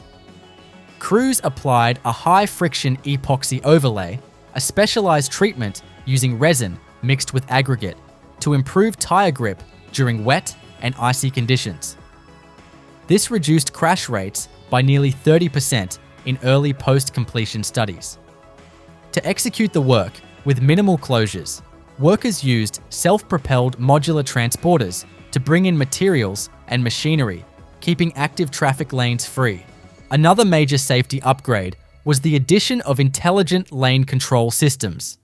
Using overhead gantries, color-coded LED lane signals, and real-time sensors, the system can instantly change traffic direction during peak hours or emergencies. This system is tied to a centralized traffic command center in Annapolis, which also manages surveillance cameras, incident detection algorithms, and automated alerts for wrong-way drivers. Below the bridge, engineers conducted a full underwater retrofit. Divers working in pressurized suits and submersible remotely operated vehicles applied cathodic protection systems to the submerged piers. This electrochemical process prevents corrosion from salt water, extending the life of structure by decades. Meanwhile, seismic dampers were installed at key joints, providing additional stability during tremors or vessel strikes. The Bay Bridge now operates with a digital twin, a virtual, real-time model of the structure updated through thousands of IoT sensors tracking stress, vibration, temperature, and traffic loads. This data feeds into predictive maintenance models, allowing engineers to prevent failures before they happen. Stretching across agricultural fields and transportation corridors in California's Central Valley, the Hanford Viaduct is one of the most prominent elevated structures in the state's high-speed rail program. Designed to carry future high-speed trains over highways, irrigation canals, and local roads, this viaduct exemplifies long-span bridge engineering on a linear infrastructure scale. Extending more than 6,000 feet in length, the structure is a major part of the route connecting the cities of Bakersfield and Merced. By 2026, substantial portions of the viaduct's superstructure and supporting piers are scheduled for full completion, marking a key advancement in California's effort to build the nation's first dedicated high-speed rail system. Construction began with foundation work on deep pile supports, essential for distributing loads through the soft valley soils and into more stable substrata. Each pile cap anchors groups of cast-in drilled hole piles, some reaching depths of over 100 feet. These piles were installed using large rotary drilling rigs, followed by steel cage placement and concrete pours using Tremie methods to avoid soil intrusion. Reinforced pile caps were then formed and cast to support vertical columns rising in pre-engineered intervals along the structure's path. The viaduct's columns are typically cast in place, reinforced concrete shafts with integrated rebar cages designed to resist bending and shear forces from seismic events. Column heights vary based on topography and the elevation required to clear existing obstacles, such as State Route 198 and other major infrastructure. Formwork systems were employed in a climbing sequence, allowing successive concrete pours to build up each column in increments. Once cured and post-tensioned, these columns were capped with pier tables, forming the intermediate support points for the superstructure. The superstructure itself consists of precast concrete girders installed using balanced cantilever construction techniques. Segments were fabricated at a dedicated casting yard, then transported to the site via specialized haulers. Large capacity cranes and launching gantries were used to lift and position these segments atop pier caps, where they were aligned and post-tensioned together with steel cables. This method minimized on-site curing time and allowed for faster assembly across long spans without requiring extensive scaffolding or temporary shoring in active roadways or sensitive environmental zones. Bridge deck construction followed closely behind girder placement. Deck slabs were cast in place atop the precast segments using slip-form paving machines and high-strength concrete mixers designed for thermal resistance and structural integrity. Expansion joints, shear connectors, and deck drainage features were integrated into the pour sequence. Parapet walls and safety barriers were cast with embedded conduit for future rail electrification and signaling systems. By 2026, the entire structural assembly of the Hanford Viaduct, including all columns, girders, and deck sections, is expected to be completed, enabling future track installation and system outfitting. This milestone signals the transition from heavy civil construction to rail-specific phases such as ballastless track slab installation, overhead contact system erection, and control system integration. In 2026, one of the most visually dramatic megaprojects under construction in San Francisco is the redevelopment of the Petrero Power Station site. Rising on a stretch of industrial waterfront in the Dogpatch neighborhood, this 29-acre site is being transformed from a rusting relic of the city's energy past into a dense, mixed-use community that blends housing, innovation space, and public waterfront access. After decades of inactivity and pollution, the area is now filled with active construction, with multiple buildings rising around the preserved smokestack that once powered large parts of San Francisco. This year marks a turning point in the project's timeline. Key infrastructure has been installed, roads are taking shape, and vertical construction is advancing on several residential and commercial buildings. The first wave of occupancy is expected in 2027, while full build-out of the project will continue into the early to mid-2030s. In terms of current construction activity, 2026 is the first year where the scale and form of the new neighborhood are clearly emerging on the skyline. The development plan includes over 2,600 residential units, 20% of which are designated as affordable, along with office space, labs, retail, cultural venues, and a massive new waterfront park. In 2026, at least 4 parcels are under active construction, with cranes on site, facades being installed, and streetscape work underway to connect the site to the surrounding Dogpatch and Pier 70 developments. The power station's original brick boiler house is being stabilized and preserved to eventually be converted into a centerpiece public building, part of a broader trend in the project to mix new construction with industrial heritage. The Petrero Power Station site has long been one of the last undeveloped pieces of San Francisco's southeastern waterfront, and in 2026, it's becoming a key node in a chain of megaprojects that are physically reconnecting the city to its shoreline. The public realm is a major focus of the construction, with waterfront promenades, plazas, and parks currently being graded and landscaped to open in stages beginning in 2028. These green spaces are designed not just for beauty, but for resilience, integrated with sea level rise protection and sustainable stormwater systems. A major portion of the site is also being prepared for future commercial tenants in the life sciences and advanced technology sectors. In 2026, lab-ready office space is under construction, with leasing expected to begin the following year. These facilities are a core part of the Megaprojects' economic impact, offering high-tech employment opportunities and reinforcing San Francisco's role in the Bay Area Innovation Corridor. Construction in 2026 is being carried out with strict environmental oversight, given the site's legacy as a fossil fuel power plant. Soil remediation, groundwater treatment, and air quality monitoring are ongoing as each new section of the site is prepared for development. This adds complexity, but also makes the transformation more significant, turning a brownfield into a 21st century neighborhood that meets the city's housing and sustainability goals. When fully completed, the Petrero Power Station will be a dense, transit-rich waterfront extension of the city, blending over 6 acres of parks, thousands of homes, and over 1 million square feet of office and retail space into a single cohesive community. In the landscape of San Francisco's 2026 megaprojects, it stands out for its mix of industrial past and future potential. Every structure rising here is part of a deliberate effort to reshape how cities evolve, from polluted infrastructure into vibrant, livable places.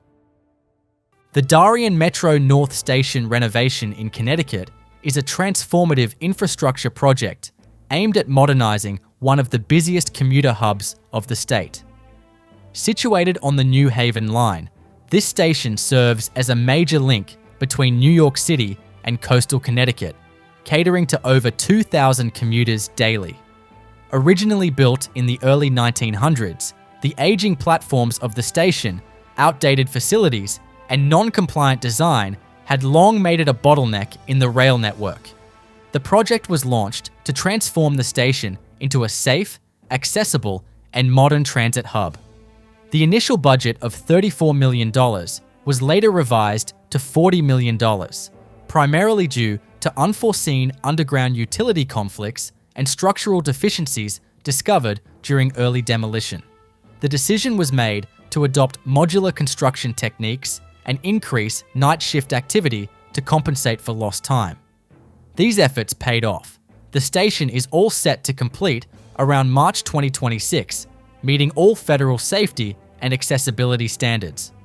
The renovation includes a complete rebuild of both inbound and outbound platforms, extended to accommodate 10-car trains.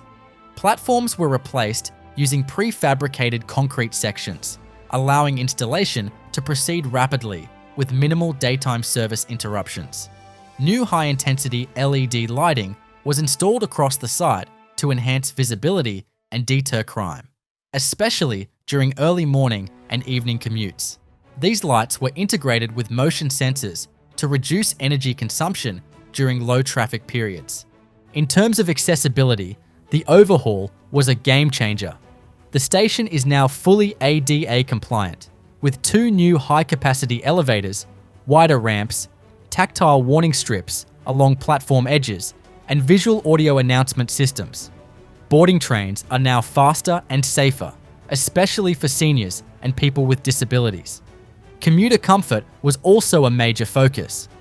The platforms are now covered by curved steel frame canopies with built-in heaters to provide shelter in cold or rainy conditions. Waiting areas include digital train schedules, real-time delay notifications, Wi-Fi access, and retail kiosks, turning the station into a functional waiting space rather than just a transit point. From a construction technology perspective, the project leveraged GPS-guided track alignment systems and vibration monitoring equipment to protect nearby structures from potential damage during foundation work. Electric mini excavators were used during night shifts to reduce noise in the residential zone, and hydraulic slab lifters helped place prefabricated segments with millimeter accuracy. By the time of completion, the Darien Metro North station had become more than just a renovated stop. It had evolved into a model for sustainable, user-friendly, and future-ready rail infrastructure.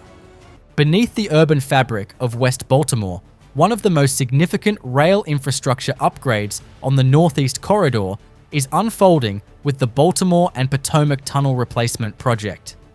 This effort targets the elimination of a critical choke point where trains must slow to under 30 miles per hour to navigate through a pair of antiquated brick-lined tunnels built shortly after the Civil War. These tunnels, suffering from water infiltration, tight curvature, and poor vertical clearances, have long constrained passenger and freight operations. The new tunnel system, named the Frederick Douglass Tunnel, will consist of modern twin bores capable of supporting high-speed electric trains with full electrification, and by 2026, a substantial portion of the tunnel excavation and concrete lining work is expected to be completed. Initial stages of the project involved complex site preparation across multiple urban blocks. Utility relocation was one of the most challenging undertakings, as high-voltage electrical feeders, water mains, sewer lines, and communication ducts had to be rerouted or supported in place while maintaining service to surrounding neighborhoods. Surface access shafts were excavated using slurry wall techniques, allowing for deep vertical entry points that serve as launch and retrieval sites for tunnel boring machines. The TBMs used on this project are customized for soft ground tunneling with pressurized face systems to prevent ground settlement and surface disruption. As the TBMs advance, they simultaneously install precast concrete segment rings to form the tunnel lining. Each segment is bolted and gasketed to ensure watertight integrity. An annular grout is injected to fill the gap between the lining and the surrounding earth. To optimize logistics, a continuous muck removal system conveys excavated material through the tunnel to the surface, where it is processed and hauled away. Tunnel invert slabs and track bed preparation follow closely behind the TBM progress. This includes installation of reinforced concrete floors, embedded conduits for drainage and cabling, and future attachment points for the track slab. High-capacity ventilation ducts, lighting conduits, and emergency egress pathways are also integrated during this phase, allowing for a compact and efficient systems corridor. At ground level, the project includes new approach tracks and interlockings with modern signal systems. Work crews are laying new ballastless track using direct fixation methods, ideal for tunnels where precision alignment and vibration control are critical. Turnouts and crossovers near the portals are supported by precast plinths and coordinated with real-time signal interlock logic for safe switching operations. By 2026, the majority of tunnel excavation, structural lining, and invert construction will be finished, providing a continuous twin-tube shell beneath West Baltimore. Simultaneously, the construction of key ancillary facilities, such as traction power substations, ventilation shafts, and emergency exit buildings, will reach advanced stages of completion. These surface-level components are essential to the tunnel's overall operation and are built to withstand fire, seismic events, and external weather conditions. Candlestick Point and Hunters Point Shipyard are among the most active megaprojects in San Francisco as of 2026. Spanning more than 700 acres along the city's southeastern shoreline, this redevelopment effort is in full swing, reshaping two long-neglected sites into a new urban district.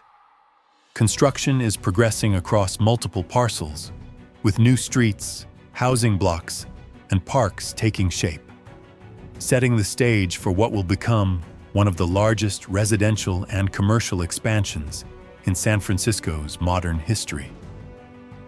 At Candlestick Point, where the old stadium was demolished years ago, Heavy machinery is grading land for the first wave of residential and retail construction. Multiple mid-rise buildings are rising along a newly gridded street layout. These early phases, expected to complete between 2027 and 2029, will include thousands of homes, many designated as affordable, as well as the backbone of a future retail corridor and public transit connections. Parks and green infrastructure are being built alongside housing, integrating sea level rise protections and climate-resilient landscaping directly into the urban form. To the north, at Hunters Point Shipyard, development is further along. Phase 1 construction is already well underway, with completed townhomes and condos beginning to fill with residents. Additional parcels are actively under construction in 2026, adding new units monthly. Commercial spaces, artist studios, and civic buildings are also under development. Part of the project's goal to restore not just housing, but economic vitality to a part of the city long cut off from opportunity. When fully built out in the early 2030s, the combined Candlestick Hunters Point project will deliver over 12,000 new homes, more than 300 acres of open space, and millions of square feet of office, retail, and cultural uses. It's a complete neighborhood emerging from land that was, for decades, contaminated, fenced off, and largely abandoned. What's distinctive about this project in 2026 is its physical and social scale. This isn't a small infill development or a single commercial tower. It's a city-scale expansion happening within the city limits. Infrastructure is being laid from scratch. Power grids, sewer lines, transit loops, and broadband networks are all part of the foundational work occurring now. Major sections of waterfront are being rebuilt with ecological restoration in mind, with plans for habitat zones, walking trails, and public piers that will eventually reconnect residents with the shoreline. Affordable housing is a central element of the development, and 2026 marks a critical point as the first large wave of affordable units nears completion. These are being reserved in part for legacy residents of Bayview Hunters Point, addressing historic displacement and economic exclusion. Community input remains part of the planning process, particularly in shaping local hiring programs and cultural preservation efforts. Construction challenges remain. Environmental safety is closely monitored due to the site's naval and industrial history. Some parcels require more remediation than others, which is influencing the pace of development. But in terms of raw activity, cranes, crews, and square footage under construction, Candlestick Point and Hunters Point Shipyard rank among the most dynamic megaprojects in San Francisco right now. Next up, we have to talk about the Portal North Bridge in New Jersey, a transformative infrastructure project set to redefine rail travel along the Northeast Corridor. The Portal North Bridge is a critical component of the broader Gateway program, aiming to enhance the reliability and capacity of the rail network between Newark, New Jersey, and New York City. The existing Portal Bridge, a 114-year-old swing-span structure over the Hackensack River, has long been a bottleneck, causing frequent delays due to its age and design limitations.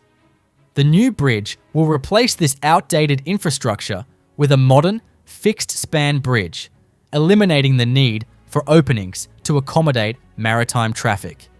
This will significantly improve service reliability for both Amtrak and NJ Transit commuters. The project involves constructing a 2-track, fixed-span bridge rising 50 feet above the Hackensack River, allowing uninterrupted rail service while accommodating maritime navigation beneath. Spanning nearly 2.5 miles, the bridge will feature 3 massive tide arch spans, each weighing approximately 5 million pounds. These arches are being assembled off-site and transported via barge to the construction site for installation. The design eliminates movable components, reducing maintenance needs and enhancing operational efficiency. With a total project cost of approximately $2.3 billion, the Portal North Bridge represents a significant investment in the regional transportation infrastructure. Funding sources include federal grants, state contributions, and investments from Amtrak. The project is expected to generate substantial economic benefits, including job creation during the construction phase and improved connectivity that supports regional economic growth. The construction employs advanced engineering techniques and heavy machinery to handle the massive components involved. The tide arch spans are assembled at a fabrication facility and transported to the site using specialized barges. Heavy lift cranes and other equipment are utilized to position and secure these arches onto the bridge piers. The project also involves constructing deep foundations, retaining walls, and approach structures to integrate the new bridge seamlessly into the existing rail network. For now, the project has achieved significant milestones, with the final arch installed and overall construction approximately 80% complete. The bridge is on track for the first set of tracks to become operational in the second half of 2026, with full project completion anticipated by 2027. These developments mark a significant step forward in modernizing the Northeast Corridor and enhancing the reliability of rail service for hundreds of thousands of daily commuters. In the expanse of the Texas Panhandle, the Sanford Dam plays a pivotal role in regional water management and flood control, particularly as it impounds Lake Meredith on the Canadian River. Originally constructed in the early 1960s, the dam was designed as an earth-fill embankment with a concrete spillway, serving the dual purposes of municipal water supply and mitigating downstream flooding. Over time, the infrastructure aged, prompting a phased rehabilitation effort aimed at enhancing safety, structural resilience, and operational efficiency. By 2026, significant structural upgrades and instrumentation installations are scheduled for completion, focusing on both the dam body and the outlet work system. One of the central aspects of the modernization program involves strengthening the earthen embankment, which spans nearly 7,000 feet in length and rises over 100 feet above the original riverbed. Crews began by performing extensive geotechnical investigations, including borehole sampling and soil stability analysis, to identify zones of potential seepage or differential settlement. Based on these findings, filter and drain systems were redesigned. A new chimney filter composed of well-graded sand and gravel was installed internally, sandwiched between impermeable clay cores and the outer embankment shell. This redesign allows any infiltrating water to be safely collected and discharged, significantly reducing the risk of piping failure. The downstream slope was regraded and armored with riprap composed of heavy angular rock to guard against erosion from rainfall and potential overtopping. In conjunction with this, tow drains and relief wells were refurbished or newly constructed to relieve hydrostatic pressure and to provide observable points of seepage monitoring. Construction sequencing was carefully managed to maintain reservoir capacity and dam integrity, with earth-moving equipment operating in staged zones and GPS-controlled graders ensuring design specifications were met. The spillway system, originally cast in reinforced concrete and located near the left abutment, underwent its own set of enhancements. Cracking and scaling on the spillway crest and chute surfaces were repaired using epoxy injection and shotcrete overlay techniques. Expansion joints were replaced with water stops designed to accommodate thermal movement while maintaining water tightness. New aerators were installed within the chute profile to minimize cavitation damage under high flow conditions. The stilling basin at the spillway's toe was also restructured with improved energy dissipation blocks and reinforced apron slabs. Another major element reaching completion by 2026 is the modernization of the outlet works. The original gated conduits and control valves were replaced with stainless steel slide gates operated by hydraulic actuators housed within a new gate chamber structure. This upgrade improves flow regulation, allowing more precise water delivery to downstream users. New access galleries were constructed for maintenance and inspection, and redundant power supply lines were routed to ensure system operability during electrical outages. A comprehensive instrumentation network was added throughout the dam structure and appurtenant works. Vibrating wire piezometers, inclinometers, and settlement plates were embedded at key points to monitor pore pressure, movement, and subsurface changes in real time. These data feeds are linked to a centralized supervisory control and data acquisition system, which supports predictive maintenance and emergency response planning. Let's travel over to Carbon County, Wyoming, where the Chokecherry and Sierra Madre Wind Energy Project is set to become the largest onshore wind energy facility in the United States.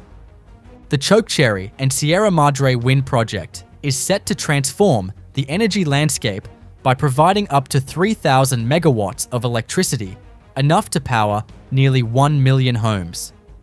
By capitalizing on Class 6 and 7 wind resources of Wyoming, among the best in the nation, the project will significantly reduce carbon dioxide emissions by an estimated 7 to 11 million tons annually. Situated on approximately 320,000 acres of land south of Rawlins and Sinclair, this megaproject will comprise around 1,000 wind turbines installed in 2 phases. Phase 1 includes 225 turbines generating 1,500 megawatts, while Phase 2 adds approximately 375 turbines to reach the full 3,000 megawatt capacity. Despite the vast area, the actual surface disturbance is limited to less than 1,500 acres, preserving much of the natural landscape. To transmit the generated electricity to markets in the southwestern United States, the project integrates with the Transwest Express Transmission Project, a 732-mile high-voltage, direct current line connecting Wyoming to Nevada. This transmission line is crucial for delivering wind energy from Wyoming to high-demand areas like California, Arizona, and Nevada. With an estimated investment of $5 billion, this mega project is a significant economic driver for Wyoming. During construction, it is expected to create over 1,000 temporary jobs and several permanent positions for operations and maintenance. Over its operational life, the project anticipates generating approximately $850 million in tax revenues, including property taxes, sales, use taxes, and wind electricity generation taxes. The construction of the Chokecherry and Sierra Madre Wind Megaproject involves advanced engineering and logistics. Turbine components are transported via a new rail spur and distributed across the site using an extensive network of access roads. Given the strong and consistent winds of the area, construction activities are often scheduled during calmer periods to ensure safety and efficiency. The turbines, each with a capacity between 4 megawatt and 6 megawatt, are strategically placed to optimize energy capture while minimizing environmental impact. Currently, the construction is progressing steadily, with completion anticipated by 2026. The integration with the Transwest Express Transmission Project is also underway, ensuring that the generated wind energy will reach key markets in the southwestern United States. In the midst of a sweeping modernization effort to upgrade the vital Northeast Corridor rail line, the Portal North Bridge Replacement Project in New Jersey stands out as a transformative undertaking that directly addresses one of the most notorious infrastructure bottlenecks in the region. Originally constructed in 1910, the existing Portal Bridge was a swing-span design that rotated horizontally to allow marine traffic to pass on the Hackensack River. This outdated mechanism frequently jammed, misaligned, or failed to lock properly, resulting in delays cascading throughout Amtrak and NJ Transit rail operations. The new Portal North Bridge scheduled to reach substantial completion by 2026, is being constructed to completely eliminate these issues by replacing the antiquated swing bridge with a high-level, fixed-span structure that no longer needs to open for river traffic. Construction of the new bridge began with extensive site preparation, including the relocation of utility lines, clearing of right-of-way areas, and installation of cofferdams in the river to allow work in dry conditions. The foundation phase focused heavily on deep foundation elements to support the massive structure. Driven steel piles and drilled shafts were installed to reach down through layers of river sediment and into bedrock, ensuring the bridge could carry modern rail traffic loads while withstanding hydraulic and seismic stresses. Each pier footing was constructed within these cofferdams using reinforced concrete forms designed to resist buoyant forces from the surrounding water. One of the central design improvements is the elevation of the new fixed bridge approximately 50 feet above mean high water, which accommodates all standard maritime traffic underneath without requiring movable components. The bridge spans approximately 2 miles in total length, incorporating approach viaducts and embankments that gradually rise to meet the central structure. To construct these approach sections, engineers deployed precast concrete girders supported on reinforced piers, enabling repetitive modular assembly with minimized disruption to existing rail operations. The steel superstructure of the main span was fabricated off-site and delivered in large segments. Each segment was hoisted into place using heavy lift cranes operating from barges and temporary trestles erected in the river. The steel girders were bolted and welded together atop temporary falsework, after which the concrete deck was poured using a stay-in-place formwork system. This method ensured tight construction tolerances and allowed simultaneous work on electrical systems and track installation above. Signal and catenary system integration was a major component running in parallel with structural work. Crews installed new overhead contact system poles and strung high-tension wire throughout the new bridge alignment. Track laying teams followed closely behind, securing continuous welded rail onto concrete ties using high-precision tamping and alignment equipment. Positive train control systems were incorporated into the new signal infrastructure, bringing the bridge in line with modern safety and automation standards. Let's travel over to Chicago, Illinois, where the O'Hare 21 terminal expansion is redefining the future of air travel in the United States. Being one of the busiest national airports, O'Hare International Airport is undergoing a transformative $8.5 billion modernization initiative, with the Terminal 5 expansion serving as a pivotal component. The expansion of Terminal 5 is designed to address the increasing demand for both domestic and international air travel. By enhancing capacity and integrating state-of-the-art facilities, the project aims to improve passenger experience, operational efficiency, and maintain the status of O'Hare as a global aviation hub. Completed in early 2023, the Terminal 5 expansion added approximately 350,000 square feet to the existing structure, increasing the capacity of the terminal by 25%. This expansion includes 10 new gates, 9 of which utilize multiple aircraft ramp system gates, allowing flexibility to accommodate both wide-body and narrow-body aircraft. The project also involved the renovation of 750,000 square feet of existing space, enhancing passenger amenities by 75%. Key improvements include a reconfigured international arrivals facility, expanded customs and security checkpoints, and a complete overhaul of the baggage handling system.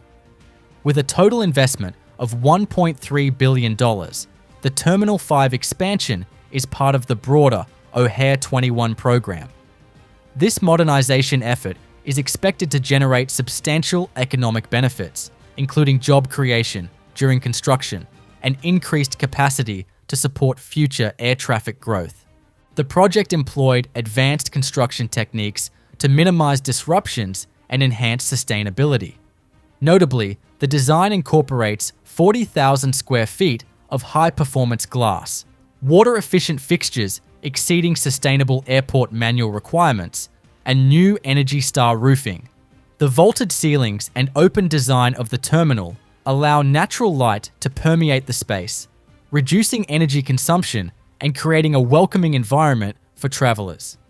In addition to structural enhancements, the Terminal 5 expansion includes a significant cultural investment. A $3.5 million public art program, the largest single acquisition of works by local artists in Chicago in 30 years, features installations throughout the terminal. These artworks celebrate the diverse communities of the city and provide travelers with an enriched cultural experience. Furthermore, a new 6-story parking garage is under construction, set to open in October 2025. This facility will more than double the available parking at Terminal 5, accommodating the anticipated increase in passenger volume. The G Line, formerly known as the Orange Line, was never designed to stay the same. From the beginning, it was a workaround, a bus rapid transit route built in place of a rail line due to funding constraints and political compromise. But over time, its ridership and strategic location forced the city to rethink what it could be.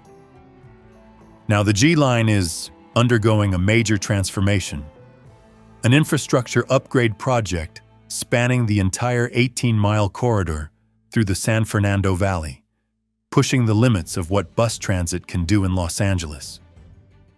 The goal is simple: increase speed, capacity, and safety. But executing that goal has required deep and complex engineering interventions at nearly every point along the route. One of the most critical changes is the installation of a state-of-the-art signal priority and preemption system. Unlike traditional traffic signals that respond to fixed timers or limited sensors, this system actively clears intersections ahead of approaching buses, reducing delays and allowing for smoother flow across dozens of street crossings. Another major element is the construction of grade separations, rail-style overpasses and underpasses at the busiest and most delay-prone intersections. Key locations like Sepulveda Boulevard, Van Nuys, and others are being excavated and rebuilt with concrete bridges and undercrossings to allow buses to pass through without ever stopping for cross-traffic. These structures require complex retaining wall systems, traffic rerouting, and in some cases, full reconstruction of local street infrastructure around the new grades. To support higher frequency service, the corridor is being outfitted with new power systems, bus-only lanes resurfaced with heavy-duty concrete, capable of supporting constant vehicle weight, and upgraded station platforms. The existing asphalt guideway, originally built to mimic light rail tracks in layout, has been deteriorating under the strain of articulated buses. Rebuilding it requires full-depth removal and replacement with reinforced concrete slabs, tied into a subsurface drainage system to prevent water intrusion and pavement shifting over time. Platform upgrades go beyond aesthetics. Stations are being lengthened to accommodate longer, higher-capacity buses and future electric models. Each platform is being raised and re-leveled to allow for near-zero gap boarding, speeding up passenger flow and improving accessibility. Integrated electrical conduits and utility vaults are also being installed during construction to prepare for future overhead charging systems as the fleet transitions to full electric. A core part of the upgrade involves upgrading the actual vehicle fleet. Metro is phasing in battery electric buses with larger passenger capacities, regenerative braking systems, and onboard diagnostics. These buses weigh more than their natural gas predecessors, which has direct implications for bridge loading, braking distances, and pavement wear. Engineers had to revisit structural tolerances across the entire corridor, from culverts and embankments to turning radii and clearance zones. to ensure long-term durability under heavier rolling stock. Fiber optic lines are also being laid alongside the corridor to support real-time monitoring. Everything from vehicle location, signal interaction, passenger load, and environmental data will be fed into Metro's central control center. This data will be used not just for dispatch, but to dynamically adjust signal cycles and reroute in case of emergencies. Drainage systems along the G line were never built for current-day storms. As part of the upgrade, culverts are being expanded, bioswales are being added to medians, and runoff channels are being lined with concrete and fitted with sensors to monitor flow levels during heavy rain. All of this is necessary to prevent trackway flooding and preserve the subgrade from erosion. Every so often, a bridge goes up that's about more than just concrete and cables. It becomes a statement, a symbol of connection.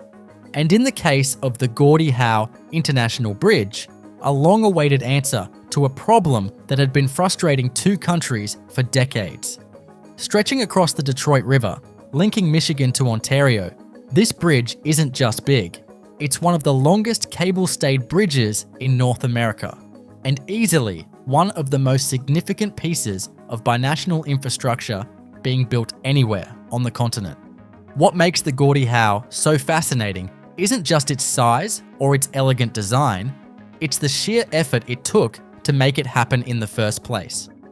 For years, traffic between Detroit and Windsor had relied almost entirely on the Ambassador Bridge, a privately owned structure that had become so overburdened and outdated that it regularly caused backups stretching for miles.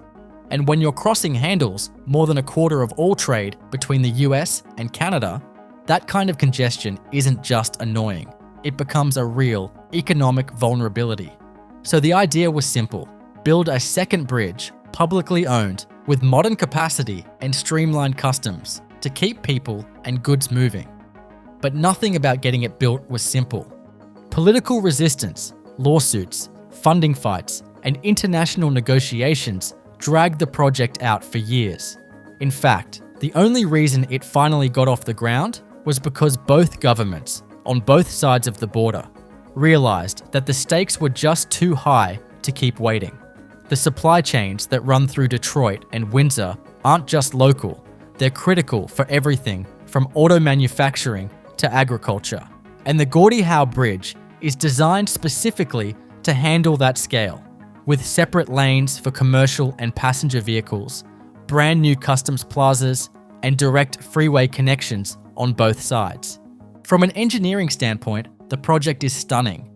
The main span stretches more than half a mile between two massive towers, which themselves rise nearly as tall as some downtown skyscrapers. And because the Detroit River is both a busy shipping lane and an international waterway, the bridge has to offer enormous vertical clearance without the use of any in-water supports, which means all that load has to be perfectly balanced through its cables, anchored by foundations buried deep beneath the riverbanks. It's one of those designs that looks graceful from a distance, but hides an incredible amount of technical muscle. And while construction is still wrapping up, the impact is already clear. Crews have reshaped entire neighborhoods, built new access roads, and installed the most advanced border control systems either country has ever used, all with the goal of making the border feel less like a bottleneck and more like a seamless connection point. The bridge is also being built with long-term resilience in mind, factoring in everything from heavy freight wear and tear to extreme weather and seismic forces. So when the Gordie Howe International Bridge finally opens to traffic, it won't just be another route on the map. It'll be the result of decades of waiting, fighting, planning, and engineering. And it'll stand as a monument to the idea that sometimes the biggest challenges require the boldest solutions, especially when they span a river, a border, and 100 years of history. Rising high on the Ethiopian plateau, more than 2 kilometers above sea level, Addis Ababa has always been a city of layers. Old and new, formal and informal, chaotic and alive. But over the past few years, the city has begun to take on an entirely new shape.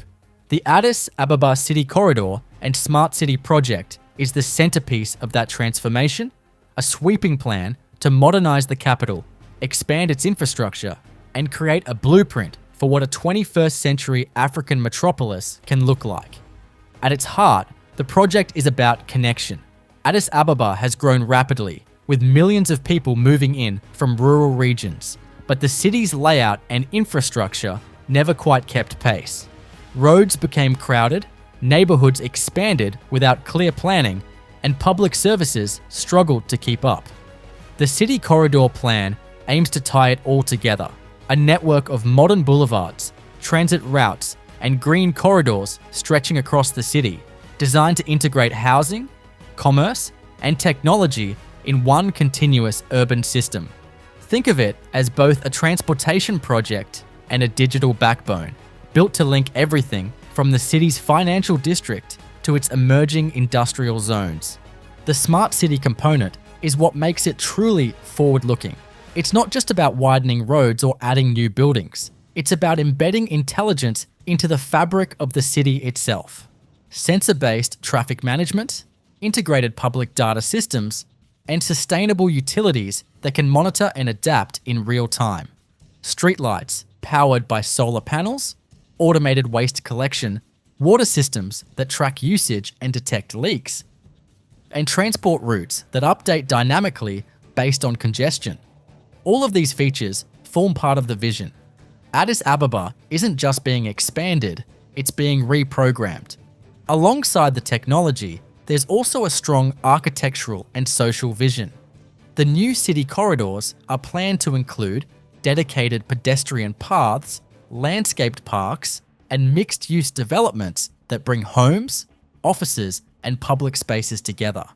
Rather than separating zones by function, the aim is to create integrated communities that reduce the need for long commutes and support more sustainable living. It's a response to the sprawl that has defined much of the city's past growth, turning what used to be dusty, disconnected suburbs into modern, connected districts. The construction itself is happening in phases, with local and international teams working together to upgrade transport corridors, build smart infrastructure, and prepare new land for development. It's a massive logistical challenge involving coordination between ministries, tech companies, and city planners, all while trying to minimize disruption in one of Africa's busiest urban centers. But despite the complexity, progress continues steadily, with visible changes appearing year by year. New roads lined with smart lighting, new districts emerging with coordinated urban layouts, and data centers forming the digital core of the city's new systems. What makes the Addis Ababa City Corridor project stand out isn't just its scale, but its symbolism. Ethiopia is positioning itself as a regional leader in technology and infrastructure, and the capital city is its proving ground. The project represents a shift from reactive urban growth to proactive, technology-driven design, an attempt to future-proof a city that's expected to keep growing for decades to come. And when it's complete, Addis Ababa could stand as one of the first truly smart cities on the African continent, built not just to handle its population, but to evolve intelligently alongside it. Tucked just south of downtown Los Angeles, Exposition Park has always been a place of ambition. Home to world-class museums, the LA Memorial Coliseum, and the beating heart of the city's cultural and sporting life. But what's unfolding there now isn't just an upgrade. It's a full-scale transformation, timed to align with the arrival of the 2028 Olympic Games.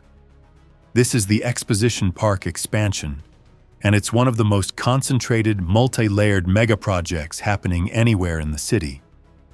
We're talking about more than 100 acres of dense, high-profile development. The kind of space where architecture, infrastructure, landscape, and engineering have to work in seamless coordination. And every inch of it is being reimagined, stitched together into a new kind of urban park. one that blends Olympic-scale sports facilities with civic space, transit access, and cultural presence. At the center of this expansion is the Lucas Museum of Narrative Art, an enormous, fluid, almost spaceship-like structure that defies traditional design logic. Spanning over 300,000 square feet, the building floats above the landscape on concrete pylons, allowing for an uninterrupted park to run beneath it. Engineering that vision into reality meant solving a long list of structural challenges. The museum's form curves and bends with few right angles, requiring a steel skeleton unlike any conventional grid. Every beam had to be custom fabricated. Load paths had to be recalculated from scratch. But that's only one piece. Adjacent to it, new Olympic training facilities are being added in and around the Coliseum, including athlete, housing, high-performance sports labs, and temporary structures built to IOC standards. These aren't off-the-shelf projects. Each facility must meet international competition criteria while being adaptable for post-games public use. That means flexible infrastructure, modular designs that can expand or collapse depending on future needs, and utility corridors capable of serving both a global broadcast event and a local youth sports league. A new mobility hub is also under construction, tightly integrated with the K Line, Crenshaw LAX line, regional bus service, and pedestrian corridors linking USC, the Natural History Museum, and BMO Stadium. This isn't just about moving people. It's about rethinking access. Engineers are embedding smart traffic systems, ADA upgrades, secure bike lanes, and crowd flow modeling to handle Olympic-scale surges without overwhelming local streets. Then there's the landscape itself. More than 14 acres of new green space are being carved into the existing grid, with bioswales, permeable pavement, and stormwater recycling systems hidden beneath sculpted terrain. Everything is dual purpose. That shaded plaza? It's also an emergency egress route. That rolling hill. It's backfilled over a utilities corridor with seismic isolation joints. Every tree and trail was designed not just for beauty, but for function, cooling microclimates, guiding crowds, and managing runoff during rare but intense LA storms. Beneath the surface, the engineering complexity continues. Utility upgrades, electric, water, fiber, gas, are being laid out like a circulatory system for a future-proof urban core. Crews had to dig and trench with surgical accuracy, often working just inches away from existing structures that couldn't be moved or shut down. Phasing the construction without interrupting events at the Coliseum or the Museum District meant round-the-clock scheduling, heavy prefabrication, and just-in-time delivery logistics. Sometimes the only way to fix a traffic nightmare is to dig right through it, and that's exactly what's happening under the waters of the Chesapeake Bay with the Hampton Roads Bridge Tunnel expansion, a project so massive and technically complex that it feels more like a feat of underwater surgery than roadwork. This isn't just about adding a few extra lanes or patching up a tired old road. This is about carving out a brand new tunnel system, right alongside the existing ones, and doing it all while millions of drivers still rely on this corridor every year to get in and out of Norfolk, Virginia Beach, and the rest of the Tidewater region. What's wild is that for decades, the original tunnels were just barely holding the line, 2 narrow lanes in each direction, squeezed by growing demand, constant military traffic, and a metro area that kept expanding while the bottleneck never changed. So now, instead of playing catch-up every few years, they're going big, with 2 new bored tunnels being drilled straight through the seabed, side by side, each wide enough to carry full interstate traffic and built using one of the largest tunnel boring machines ever deployed in North America. The machine itself is a behemoth, longer than a football field, with a rotating cutter head that chews through clay, sand, and bedrock like it's slicing through cake, pushing forward inch by inch while simultaneously laying down precast concrete segments to form the lining of the tunnel behind it. But tunneling is only part of the story, because above ground, the entire stretch of I-64 across the bridge tunnel complex is being widened as well, with new bridges rising from the water, traffic patterns being realigned, and interchanges being redesigned to finally eliminate the backups that have been part of daily life in this area for as long as anyone can remember. The work zones are intense, with crews working day and night on floating platforms, barges, and cranes, all surrounded by a working waterway filled with cargo ships, Navy vessels, and pleasure boats that can't afford to be delayed. Coordinating all of that without shutting down the region's economy or disrupting naval operations is a balancing act that requires military-grade logistics and relentless planning. And then there's the weather, because on top of the technical challenges, this is a region constantly exposed to hurricanes, tidal surges, and high winds, which means every element of this project, from the tunnel's waterproofing systems to the bridge expansion joints, has to be built with extreme resilience in mind. There's no room for shortcuts out here, not when lives, livelihoods, and national defense all depend on this corridor staying open. In the end, the Hampton Roads Bridge Tunnel expansion isn't just a fix for traffic. It's a massive leap forward in how this region connects with itself and the world beyond. Once it's finished, the flow of people, goods, and military readiness will all be transformed, not by one big moment, but by years of hard digging, steel lifting, and non-stop determination. And if you've ever sat in that bumper-to-bumper line, staring out at the water, wondering why it's taking so long to move, well, this is the answer. They're not just building lanes, they're building a future. In the quiet countryside of southern France, surrounded by pine forests and rolling hills, there's a construction site unlike any other on Earth. It's not another dam or bridge or skyscraper. It's a machine built to recreate the power of the sun. This is ITER, the International Thermonuclear Experimental Reactor, and it represents one of the most ambitious scientific collaborations in human history. The goal here is nothing short of mastering nuclear fusion, the same reaction that fuels stars, and turning it into a practical source of energy for our planet. The concept sounds simple in theory, but has pushed the limits of engineering for decades. Fusion happens when two light atomic nuclei, usually forms of hydrogen called deuterium and tritium, collide at extremely high temperatures and fuse into helium, releasing enormous amounts of energy. The problem is that replicating those conditions on Earth means creating and controlling plasma that's hotter than the core of the sun, about 150 million degrees Celsius, and keeping it stable long enough to extract useful power from it. That's where ITER comes in.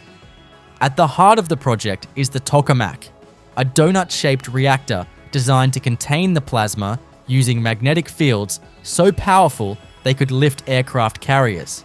The machine itself is a masterpiece of precision. Its vacuum vessel weighs over 5,000 tons. Its superconducting magnets are cooled to near absolute zero, and every component must align with millimeter accuracy, despite being the size of a small building. The idea is that when the system is fully operational, the reactor will produce 10 times more energy than it consumes, something no fusion experiment has ever achieved before. What makes ITER truly remarkable is how global it is. It's being built through a partnership of 35 nations, including the European Union, China, the United States, Russia, Japan, India, and South Korea. Each partner contributes different components, from cryogenic systems to magnet coils to diagnostic sensors, and all of them have to fit together perfectly when assembled in France. Coordinating that kind of international supply chain is an engineering feat in itself, with massive pieces of hardware shipped across oceans and transported by custom-built convoys that crawl through rural roads to reach the site. The scale of the infrastructure around the tokamak is equally astonishing. There's a massive cryoplant to cool the magnets, a system of vacuum pumps, cooling water loops, radio frequency heating systems, and an entire electrical network dedicated to feeding the experiment's colossal appetite for power. When ITER begins its first plasma runs, it will consume more electricity than a medium-sized city, though the aim is to prove that fusion can eventually produce far more energy than it uses. Yet the challenge isn't just technical, it's also philosophical. Fusion has been called the energy of the future for over half a century, and ITER's success or failure could finally determine whether that future is real. If it works, it could open the door to commercial reactors that generate clean, virtually limitless energy from seawater, with no carbon emissions and almost no radioactive waste. But for now, ITER remains an experiment, a monument to human cooperation and scientific persistence, standing quietly in Provence as thousands of engineers and scientists work to capture the power of the stars here on Earth. Where the Port of Los Angeles meets the open Pacific, a vast transformation is underway. Once a place defined by rusted cranes and abandoned warehouses, San Pedro's historic waterfront is being reimagined as a massive public destination. This is West Harbor, a $500 million redevelopment project that's reshaping 42 acres of prime harborfront land into one of the largest and most ambitious waterfront revitalizations in California history. For decades, the San Pedro waterfront was a place of industry. Cargo ships, rail lines, and container yards dominated the landscape, cutting the community off from its own shoreline. The ocean was always there, visible but unreachable. The idea behind West Harbor was radical in its simplicity. Take land that had long been the realm of cranes and commerce and return it to the people. Replace the shipping yards with open promenades. Tear down the fences, open the gates. But turning a gritty, industrial port into a modern, urban waterfront park isn't just a matter of cosmetics. It's an enormous engineering challenge. Beneath the surface, the ground itself needed rebuilding. Years of marine traffic, heavy equipment, and salt exposure had weakened bulkheads and corroded old pilings.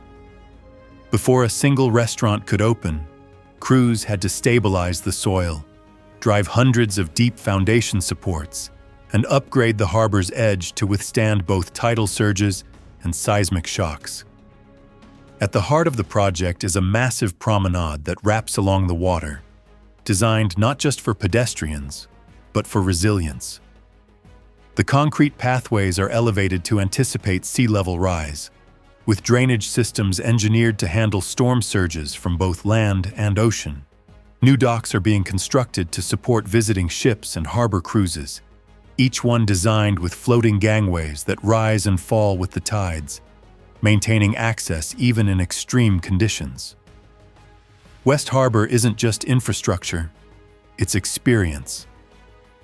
The development includes over 150,000 square feet of space for retail, dining, and entertainment, with anchor tenants ranging from artisan markets to major restaurants.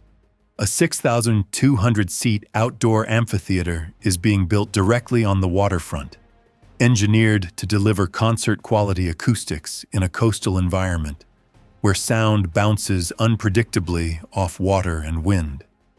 Engineers had to design the stage foundation to accommodate both musical events and the occasional pounding from Pacific storms, using vibration damping, materials, and reinforced steel substructures.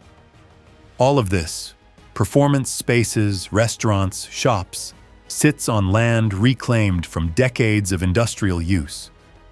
That meant a full environmental remediation process, involving soil testing, removal of contaminated fill, and installation of modern stormwater systems to prevent runoff from polluting the bay.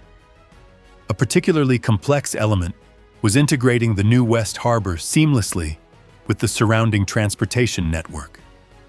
This meant widening roads, building new intersections, and coordinating with nearby freight operations, all while preserving the historic landmarks that give San Pedro its identity. The historic battleship Iowa, docked nearby, had to be factored into every phase of design, ensuring visitor access remained open during construction. The engineering teams also had to work in parallel with the Port of LA's ongoing operations, scheduling pile driving and crane activity to avoid disrupting maritime logistics. Even as the heavy machinery rolls and concrete is poured, the bigger vision is already taking shape. This isn't just about leisure. It's about reconnecting a city with its coastline. For generations, San Pedro's waterfront was a wall of industry. West Harbor turns it into a front porch. Most people think of Seattle and picture coffee, tech companies, and rainy skylines. But underneath all of that, there's been this slow-burning struggle to build a transit system worthy of the region's size, growth, and ambition. That's where Sound Transit 3 comes in. It's not just another local project, it's one of the largest transit expansions in the country. And it's meant to completely transform how people move across the entire Puget Sound region, not just today, but for generations to come. What makes Sound Transit 3 so different is the sheer scale of it. We're talking about over 60 new miles of light rail, pushing far beyond the current network, and reaching deep into communities that have long been isolated by traffic or dependent on slow buses and crowded highways. From Everett in the north to Tacoma in the south, and all the way out to places like Redmond and Issaquah, this is about stitching together an entire metro area with a spine of reliable, fast rail service that doesn't get stuck in traffic and doesn't rely on the constant expansion of roads. But it's not just about light rail. This package includes new bus, rapid transit lines, expanded commuter rail, more park and ride facilities, and even better, bicycle and pedestrian connections that feed into the bigger system. It's a kind of all-of-the-above strategy that recognizes how sprawling and geographically complicated this region really is, with mountains, lakes, and waterways that make every mile of infrastructure harder to build and more expensive to maintain. And that's part of what makes this project so fascinating. Because it's not easy, and the engineers and planners behind it are constantly balancing cost, complexity, and community needs in ways that few other cities have to deal with. Some of the most challenging parts are the tunnels. Building rail through central Seattle means going underground, and that means tunnel boring machines, deep excavation, and seismic design that can withstand the reality of living in an earthquake zone. Then there are the floating bridges. Yes, actual floating rail lines over water, which bring a whole new set of engineering puzzles, like how to keep railcars stable on a structure that literally moves with waves and weather. Every piece of this system has to be custom fit to the landscape, and that's why timelines stretch into the 2030s and beyond. What really drives Sound Transit 3, though, isn't just congestion relief. It's about shaping the future of how the region grows. With light rail stations comes development, density, and the chance to build neighborhoods around transit instead of highways. It's a blueprint for how to grow without choking on gridlock. And while it comes with a hefty price tag, voters backed it because the alternative was worse. A future where commutes get longer, emissions keep rising, and the economy starts to buckle under its own weight. In the vast emptiness of northwestern Saudi Arabia, where desert and mountains stretch endlessly under the sun, a line of glass and steel is being drawn across the landscape. A city unlike any that has ever been built before. It's called The Line, and it forms the central vision of NEOM, a futuristic megaproject meant to redefine what urban living can be in the 21st century. The idea sounds almost impossible at first, a city that isn't sprawling outward, but extending straight for hundreds of kilometers, only 200 meters wide, yet home to millions of people. But that's exactly the scale of ambition Saudi Arabia is pursuing. nothing less than the reinvention of civilization itself. The concept behind the line begins with simplicity. Instead of spreading a city outward in all directions, it compresses everything into a single linear corridor that runs through desert valleys and over coastal plains. The two mirrored walls of the city rise more than 400 meters, enclosing a narrow interior where people will live, work, and travel vertically rather than horizontally.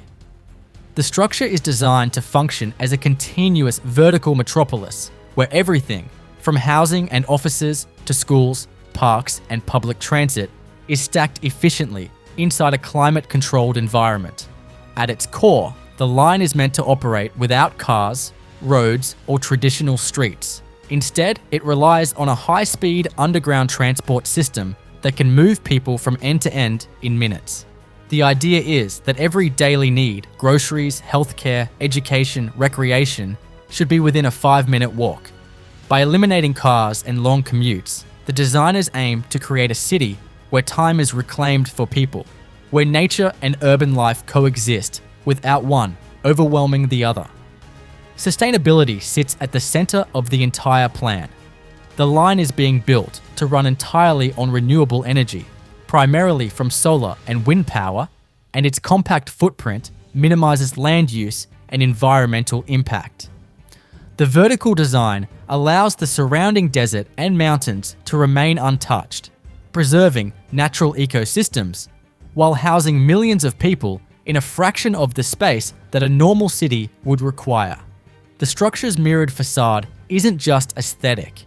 It reflects sunlight to reduce heat absorption and helps control the city's internal temperature. Engineering something of this magnitude pushes the boundaries of what's physically possible.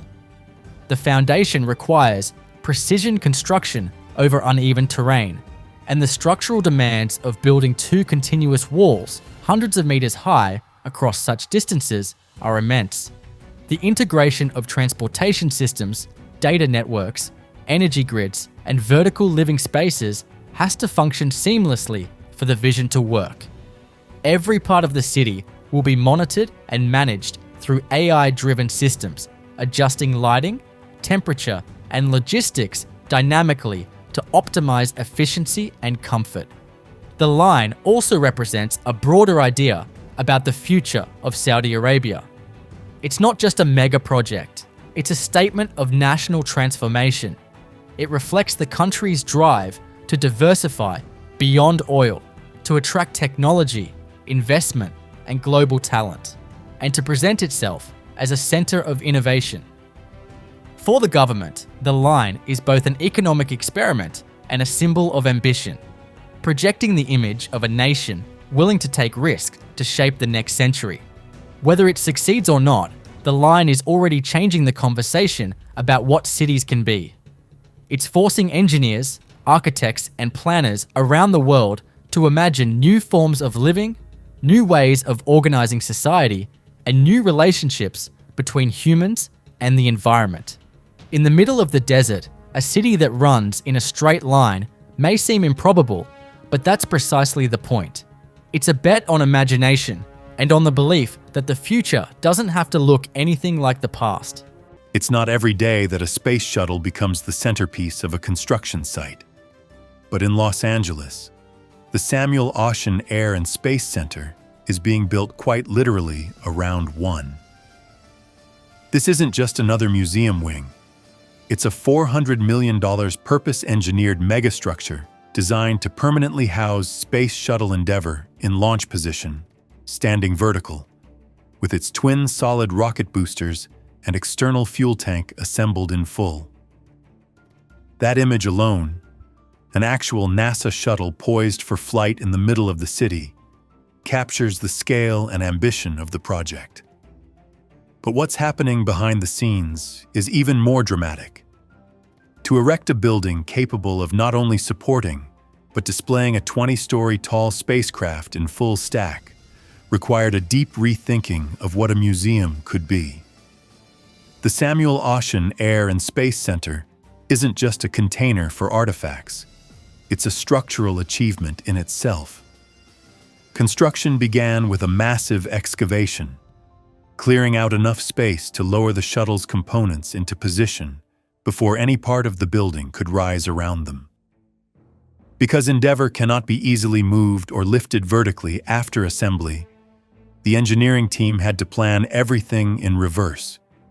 The shuttle stack would be lowered into a custom-built foundation pit, bolted into seismic isolation systems, and only then would the rest of the building go up, literally built from the inside out. The foundation had to be a feat of precision. Los Angeles is earthquake country, and you don't suspend a 300,000-pound shuttle on top of soil without serious reinforcement. Deep piles were driven dozens of feet into the earth, and a complex base isolation system was designed to decouple the shuttle from ground motion in a major quake. Surrounding that is a structural steel frame capable of supporting massive loads at extreme heights, while also preserving the open interior space needed to give visitors a clear view from every level. But that was just the start. The center's superstructure is a blend of heavy steel trusses and composite materials, designed to handle both the visual weight of the shuttle and the real-world stress of housing dozens of other large aerospace vehicles, including jets, capsules, satellites, and even a flying laboratory. Each exhibit element needed rigging points and floor loading that far exceed standard museum specs. Some sections of the floor were designed to handle more than 250 pounds per square foot. The roof, spanning a massive clear height to allow for the shuttle's vertical profile, had to be engineered for both strength and subtlety. It uses a combination of deep-span steel girders and cross-bracing to support lighting systems, HVAC ducts, and suspended aircraft displays, all without obstructing the shuttle view. Installing that roof without damaging the delicate shuttle components below required a phased lift strategy, using temporary supports and synchronized cranes to maneuver the beams into place with just inches to spare. You know, it's hard to even recognize parts of JFK right now if you haven't been in a while, because the place is changing faster than most people realize. And what's unfolding out there isn't just another round of airport renovations or cosmetic updates. It's one of the most ambitious and complex aviation overhauls ever attempted in the United States, with over $19 billion being poured into a complete reimagining of how millions of people move through one of the busiest air corridors on the planet. And what's really wild is that all of this is happening while planes are still landing, passengers are still moving, and operations are continuing 24 hours a day. At the center of this transformation is the creation of an entirely new Terminal 1, which is so big and so advanced that it's being built in phases like a city unto itself. And when it's finally done, it's going to be over 2 million square feet of sleek glass, steel, and high-tech systems designed to move international passengers faster, smoother, and with far more comfort than anything JFK has ever offered. And just to put that in perspective, that's about the size of 35 football fields stitched together, all meant to replace the aging Terminals 1 and 2 and part of Terminal 3, which were never really designed for the kind of traffic and pressure they're under today. But what's really impressive isn't just the scale. It's the way this entire redevelopment has been planned like a master puzzle, with Terminal 4 getting expanded for Delta to consolidate its operations, Terminal 6 being brought back from the grave and connected directly to JetBlue's Terminal 5 so passengers can finally have a seamless experience transferring between domestic and international flights, and the AirTrain being upgraded to keep pace with the tidal wave of future demand. And when you think about how all of that has to be coordinated across separate contractors, airlines, funding sources, and public agencies, all while navigating insane logistical challenges like rerouting roadways and maintaining security zones, it becomes clear just how much engineering muscle and human coordination is being flexed behind the scenes. And of course, none of this is simple. Because every time a new section opens or an old one shuts down, there's a ripple effect across the entire system, which means that construction crews, air traffic controllers, baggage handlers, and security personnel are all having to work around each other in this constantly shifting dance where timing is everything, and the margin for error is practically zero, because even a small delay in one part of the airport can throw off dozens of flights, hundreds of workers, and thousands of passengers, which is why this project is just as much about logistics and systems thinking as it is about steel and concrete. What's happening at JFK right now is nothing short of a reinvention, a complete teardown and rebuild of the way this airport functions from the ground up. And when it's all finished, the hope is that JFK will no longer be the overcrowded, outdated, chaotic experience that travelers love to complain about, but instead a world-class hub that reflects the scale and ambition of the city it serves. So the next time someone asks you why there are so many construction walls and detours at JFK, you can tell them it's because they're building the future, one terminal at a time. Down on the shores of the Red Sea, where the old port city of Jeddah stretches out between desert and water, two enormous projects are quietly redrawing the map, Jeddah Central and Jeddah Economic City. Together, they represent a vision of transformation unlike anything the city has seen before, turning this historic gateway into a modern global hub for business, culture, and tourism. What makes these developments remarkable isn't just their scale, but the way they weave old and new, ambition and heritage, into something that feels distinctly Saudi, yet unmistakably international.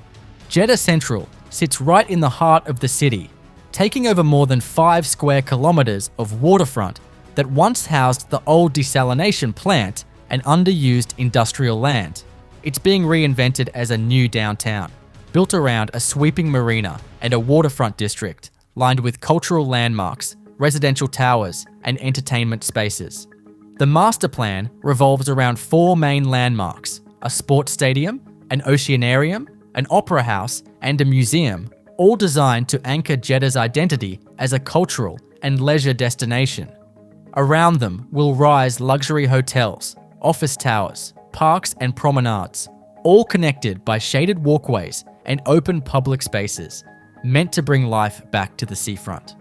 But this isn't just about aesthetics. The project's layout is designed around sustainability and smart urbanism, integrating renewable energy, green transport systems, and water recycling technologies suited to the coastal climate. It's a major shift for Jeddah, which has long struggled with congestion and uneven urban growth. The plan envisions a livable, walkable downtown that balances modernity with comfort, turning the Red Sea coast into a showcase for the new Saudi lifestyle that's emerging under the country's Vision 2030 framework. The idea is to create not just buildings, but experiences, places where art, commerce, and everyday life blend seamlessly.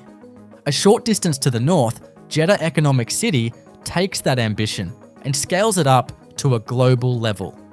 This is the site of the Jeddah Tower, the skyscraper that aims to surpass 1 kilometer in height and become the tallest building in the world.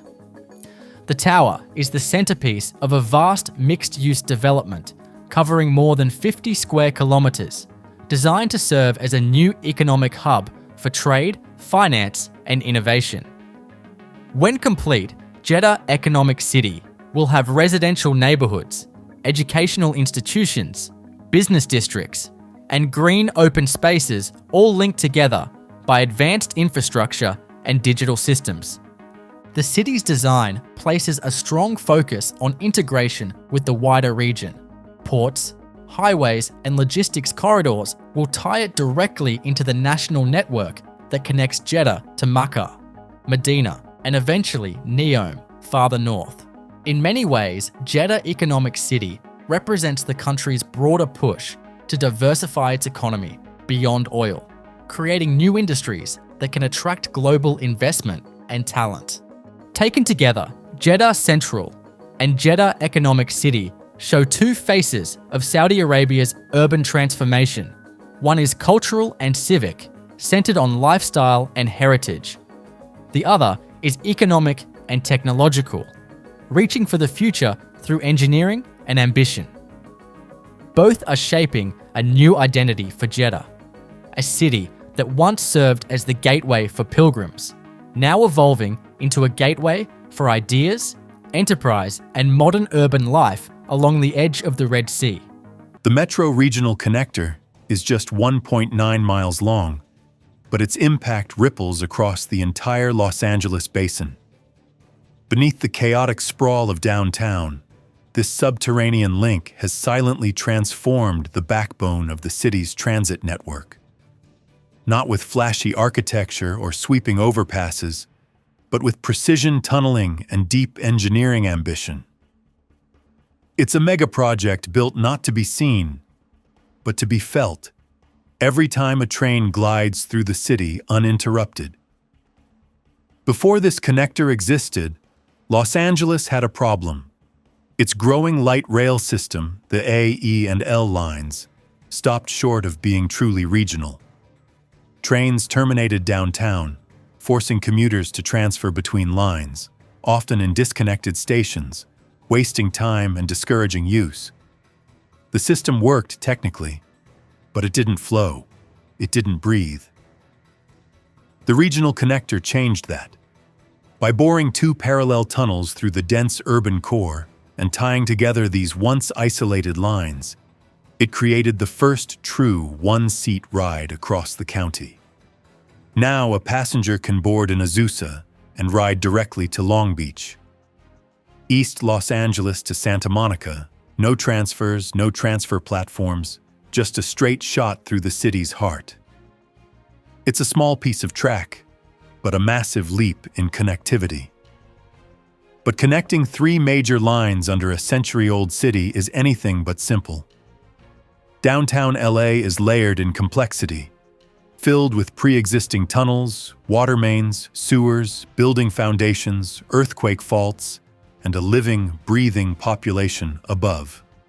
To carve a clean path through all of it, engineers had to think in three dimensions, navigating not just forward, but over, under, and around everything in their way. The answer came in the form of two tunnel-boring machines, Angeli and Elsie. Each one was a 1,000-ton beast, stretching over 400 feet long, with rotating cutter heads capable of grinding through soil, rock, and buried urban history. But the real trick wasn't speed, it was control. Tunneling through this part of LA meant passing just feet beneath sensitive structures like the historic Broadway corridor and active subway lines, where even the slightest misalignment could cause cracks or settlement. So crews worked slowly, methodically.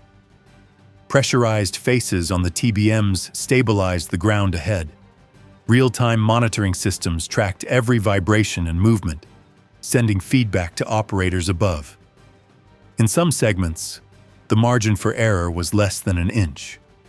It was engineering done with surgical precision, buried beneath a city that never stopped moving. At the surface, the work was just as intense. 3 brand new underground stations were constructed: Little Tokyo Arts District, Historic Broadway, and Grand Avenue Arts, Bunker Hill. Each of them had to be excavated in tight quarters, often amid live traffic, aging buildings, and pedestrian zones. The Little Tokyo station posed one of the greatest challenges. Crews had to demolish the existing above-ground station, reroute the tracks underground, and do it all while preserving the cultural heart of a vibrant neighborhood. There's something about a massive river crossing that just captures the imagination, especially when it doesn't involve just one bridge, but an entire network of infrastructure rising together to solve problems that have been decades in the making. The Ohio River Bridges project, connecting Louisville, Kentucky to southern Indiana, wasn't just a plan to build some new lanes of traffic. It was a full-scale re-engineering of how two states move, grow, and interact every single day. And it took more than 10 years of grinding work, tough negotiations, and a whole lot of engineering creativity to make it all happen. Instead of tackling traffic congestion with a single fix, the project took a multi-pronged approach, building not one, but 2 new bridges, while also overhauling one of the most complex interchanges in the region. The downtown crossing included a brand new companion bridge next to the existing Kennedy Bridge, dedicated to southbound I-65 traffic, while the older bridge was rebuilt for northbound traffic. Meanwhile, the East End crossing opened up an entirely new corridor further upstream, finally delivering on a long-promised connection that helped relieve pressure on the downtown routes and opened the door for new development outside the urban core. And then there was Spaghetti Junction, the famously tangled interchange of I-64, I-65, and I-71, which had become a nightmare for drivers and a choke point for freight, completely redesigned and rebuilt to actually work in the 21st century.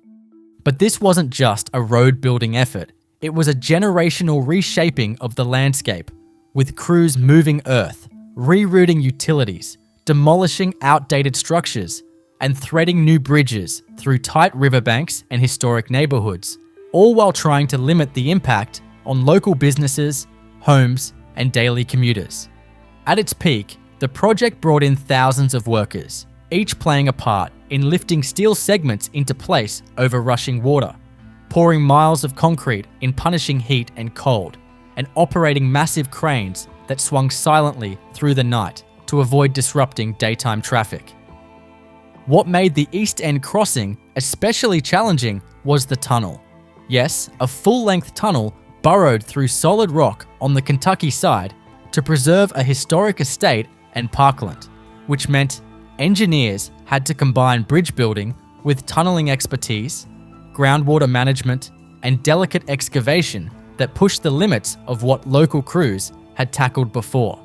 And while most people just see a bridge and think about the commute, the real story here is everything hiding underneath: the drainage systems, the geotechnical anchors, the seismic protections, and the realignment of roadways that all had to fit together like clockwork.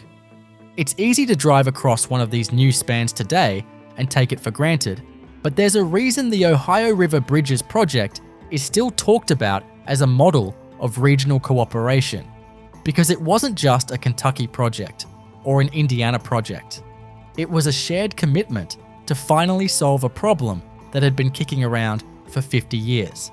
And it's proof that even in an era of divided politics and strained budgets, big infrastructure dreams can still get built when people push hard enough and keep the long view in mind. Tucked away in the mountains of Guizhou province in southwestern China, there's a gorge so deep and narrow that sunlight barely reaches the river at the bottom for most of the day. And spanning this massive cut in the earth, high above the mist and cliffs, engineers are building something that almost defies belief: the Huajiang Grand Canyon Bridge. When complete, it will stand among the highest bridges ever built on the planet. A structure so tall that if you dropped a skyscraper from the deck, it would fall for seconds before touching the valley floor. The numbers behind it are staggering. The bridge deck will rise over 600 meters above the river, which means it's taller than most observation towers and higher than the top floor of the Shanghai Tower. To put that in perspective, imagine stacking 2 Eiffel Towers end to end. That's roughly the drop from the roadway to the canyon below.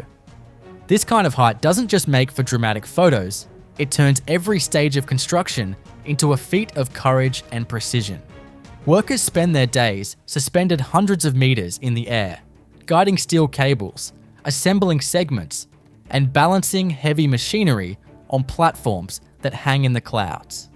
The Huajiang Grand Canyon Bridge is part of a new expressway that will connect cities across Guizhou, one of China's most mountainous provinces.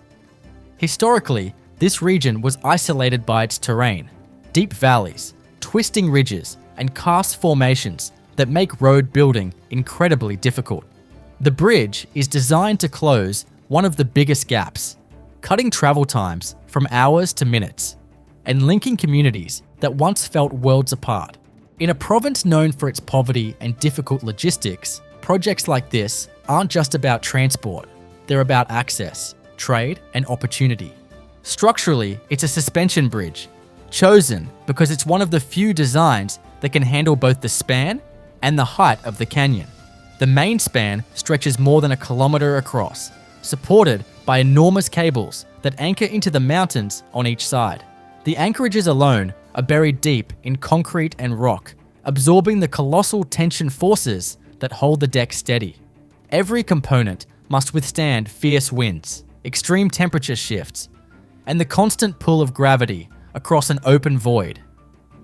Even the construction of the towers is an achievement, with cranes and scaffolding perched on cliffs that would make most people's legs shake just looking down. What makes the Huajiang project even more impressive is how it reflects China's relentless drive to conquer geography with infrastructure. Guizhou has become a global showcase for bridge engineering, home to more of the world's highest bridges than any other region. Each one seems to push the limits a bit further. Higher decks, longer spans, faster timelines. The Huajiang Bridge is simply the next leap in that sequence, proving that there's almost no terrain too challenging to cross. When it finally opens to traffic, drivers will glide across a stretch of road that looks like it's floating between mountains, with clouds drifting below and the canyon yawning far beneath.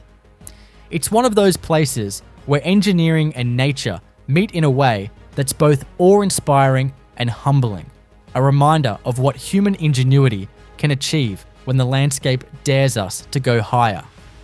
Jordan Downs wasn't built to last, but it lasted.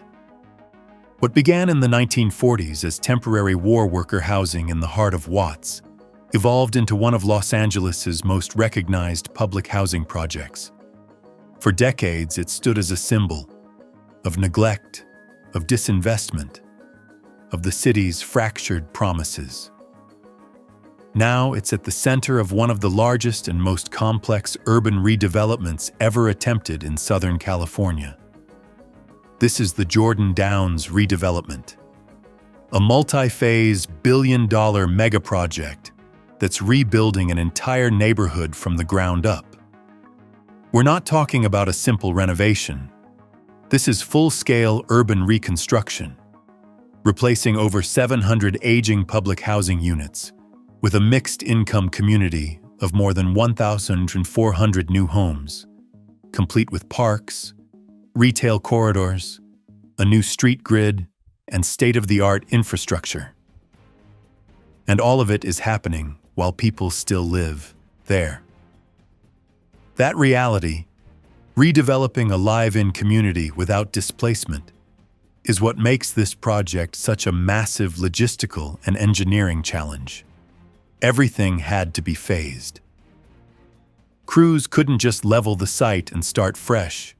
Instead, new housing blocks were constructed in stages on available land, allowing families to relocate within the community as old units came down. That required intense coordination, not just in construction, but in utilities, access roads, and safety systems, all while keeping the neighborhood functioning.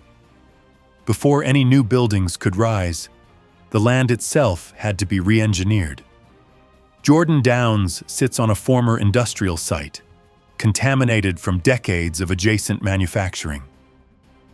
That meant full environmental remediation, soil testing, removal of hazardous material, groundwater management, and installation of protective barriers. Engineers excavated tens of thousands of cubic yards of earth, replacing contaminated soil with engineered fill, compacted and monitored for stability. Next came infrastructure. The original Jordan Downs layout was a relic of mid-century planning. Isolated blocks with limited connectivity and almost no integration into the surrounding street grid. To fix that, the project involved installing an entirely new road network, complete with sidewalks, bike lanes, storm drains, and underground utilities. A major extension of Century Boulevard now runs through the site, connecting it to the broader Watts area and giving the community a direct arterial link to the rest of the city. Structurally, the new buildings are designed for both density and resilience. Wood frame over concrete podiums dominate the design, balancing cost efficiency with seismic durability. Each structure is engineered with fire suppression systems, earthquake-resistant framing, and energy-efficient insulation to meet California's Title 24 building codes. Sustainability was also baked in. Solar panels, drought-tolerant landscaping, and stormwater capture systems are integrated across the site. And unlike the original layout, the new Jordan Downs is being built with mixed-use development at its core. A central retail village is part of the plan, complete with grocery stores, cafes, and community-serving businesses. That required additional engineering for load-bearing slabs, commercial-grade ventilation, and enhanced utility access to support food service and retail operations. The project also includes new parkland, recreational facilities, and space for schools and job training centers, all of which had to be laid out on what was once a closed, fenced-off grid.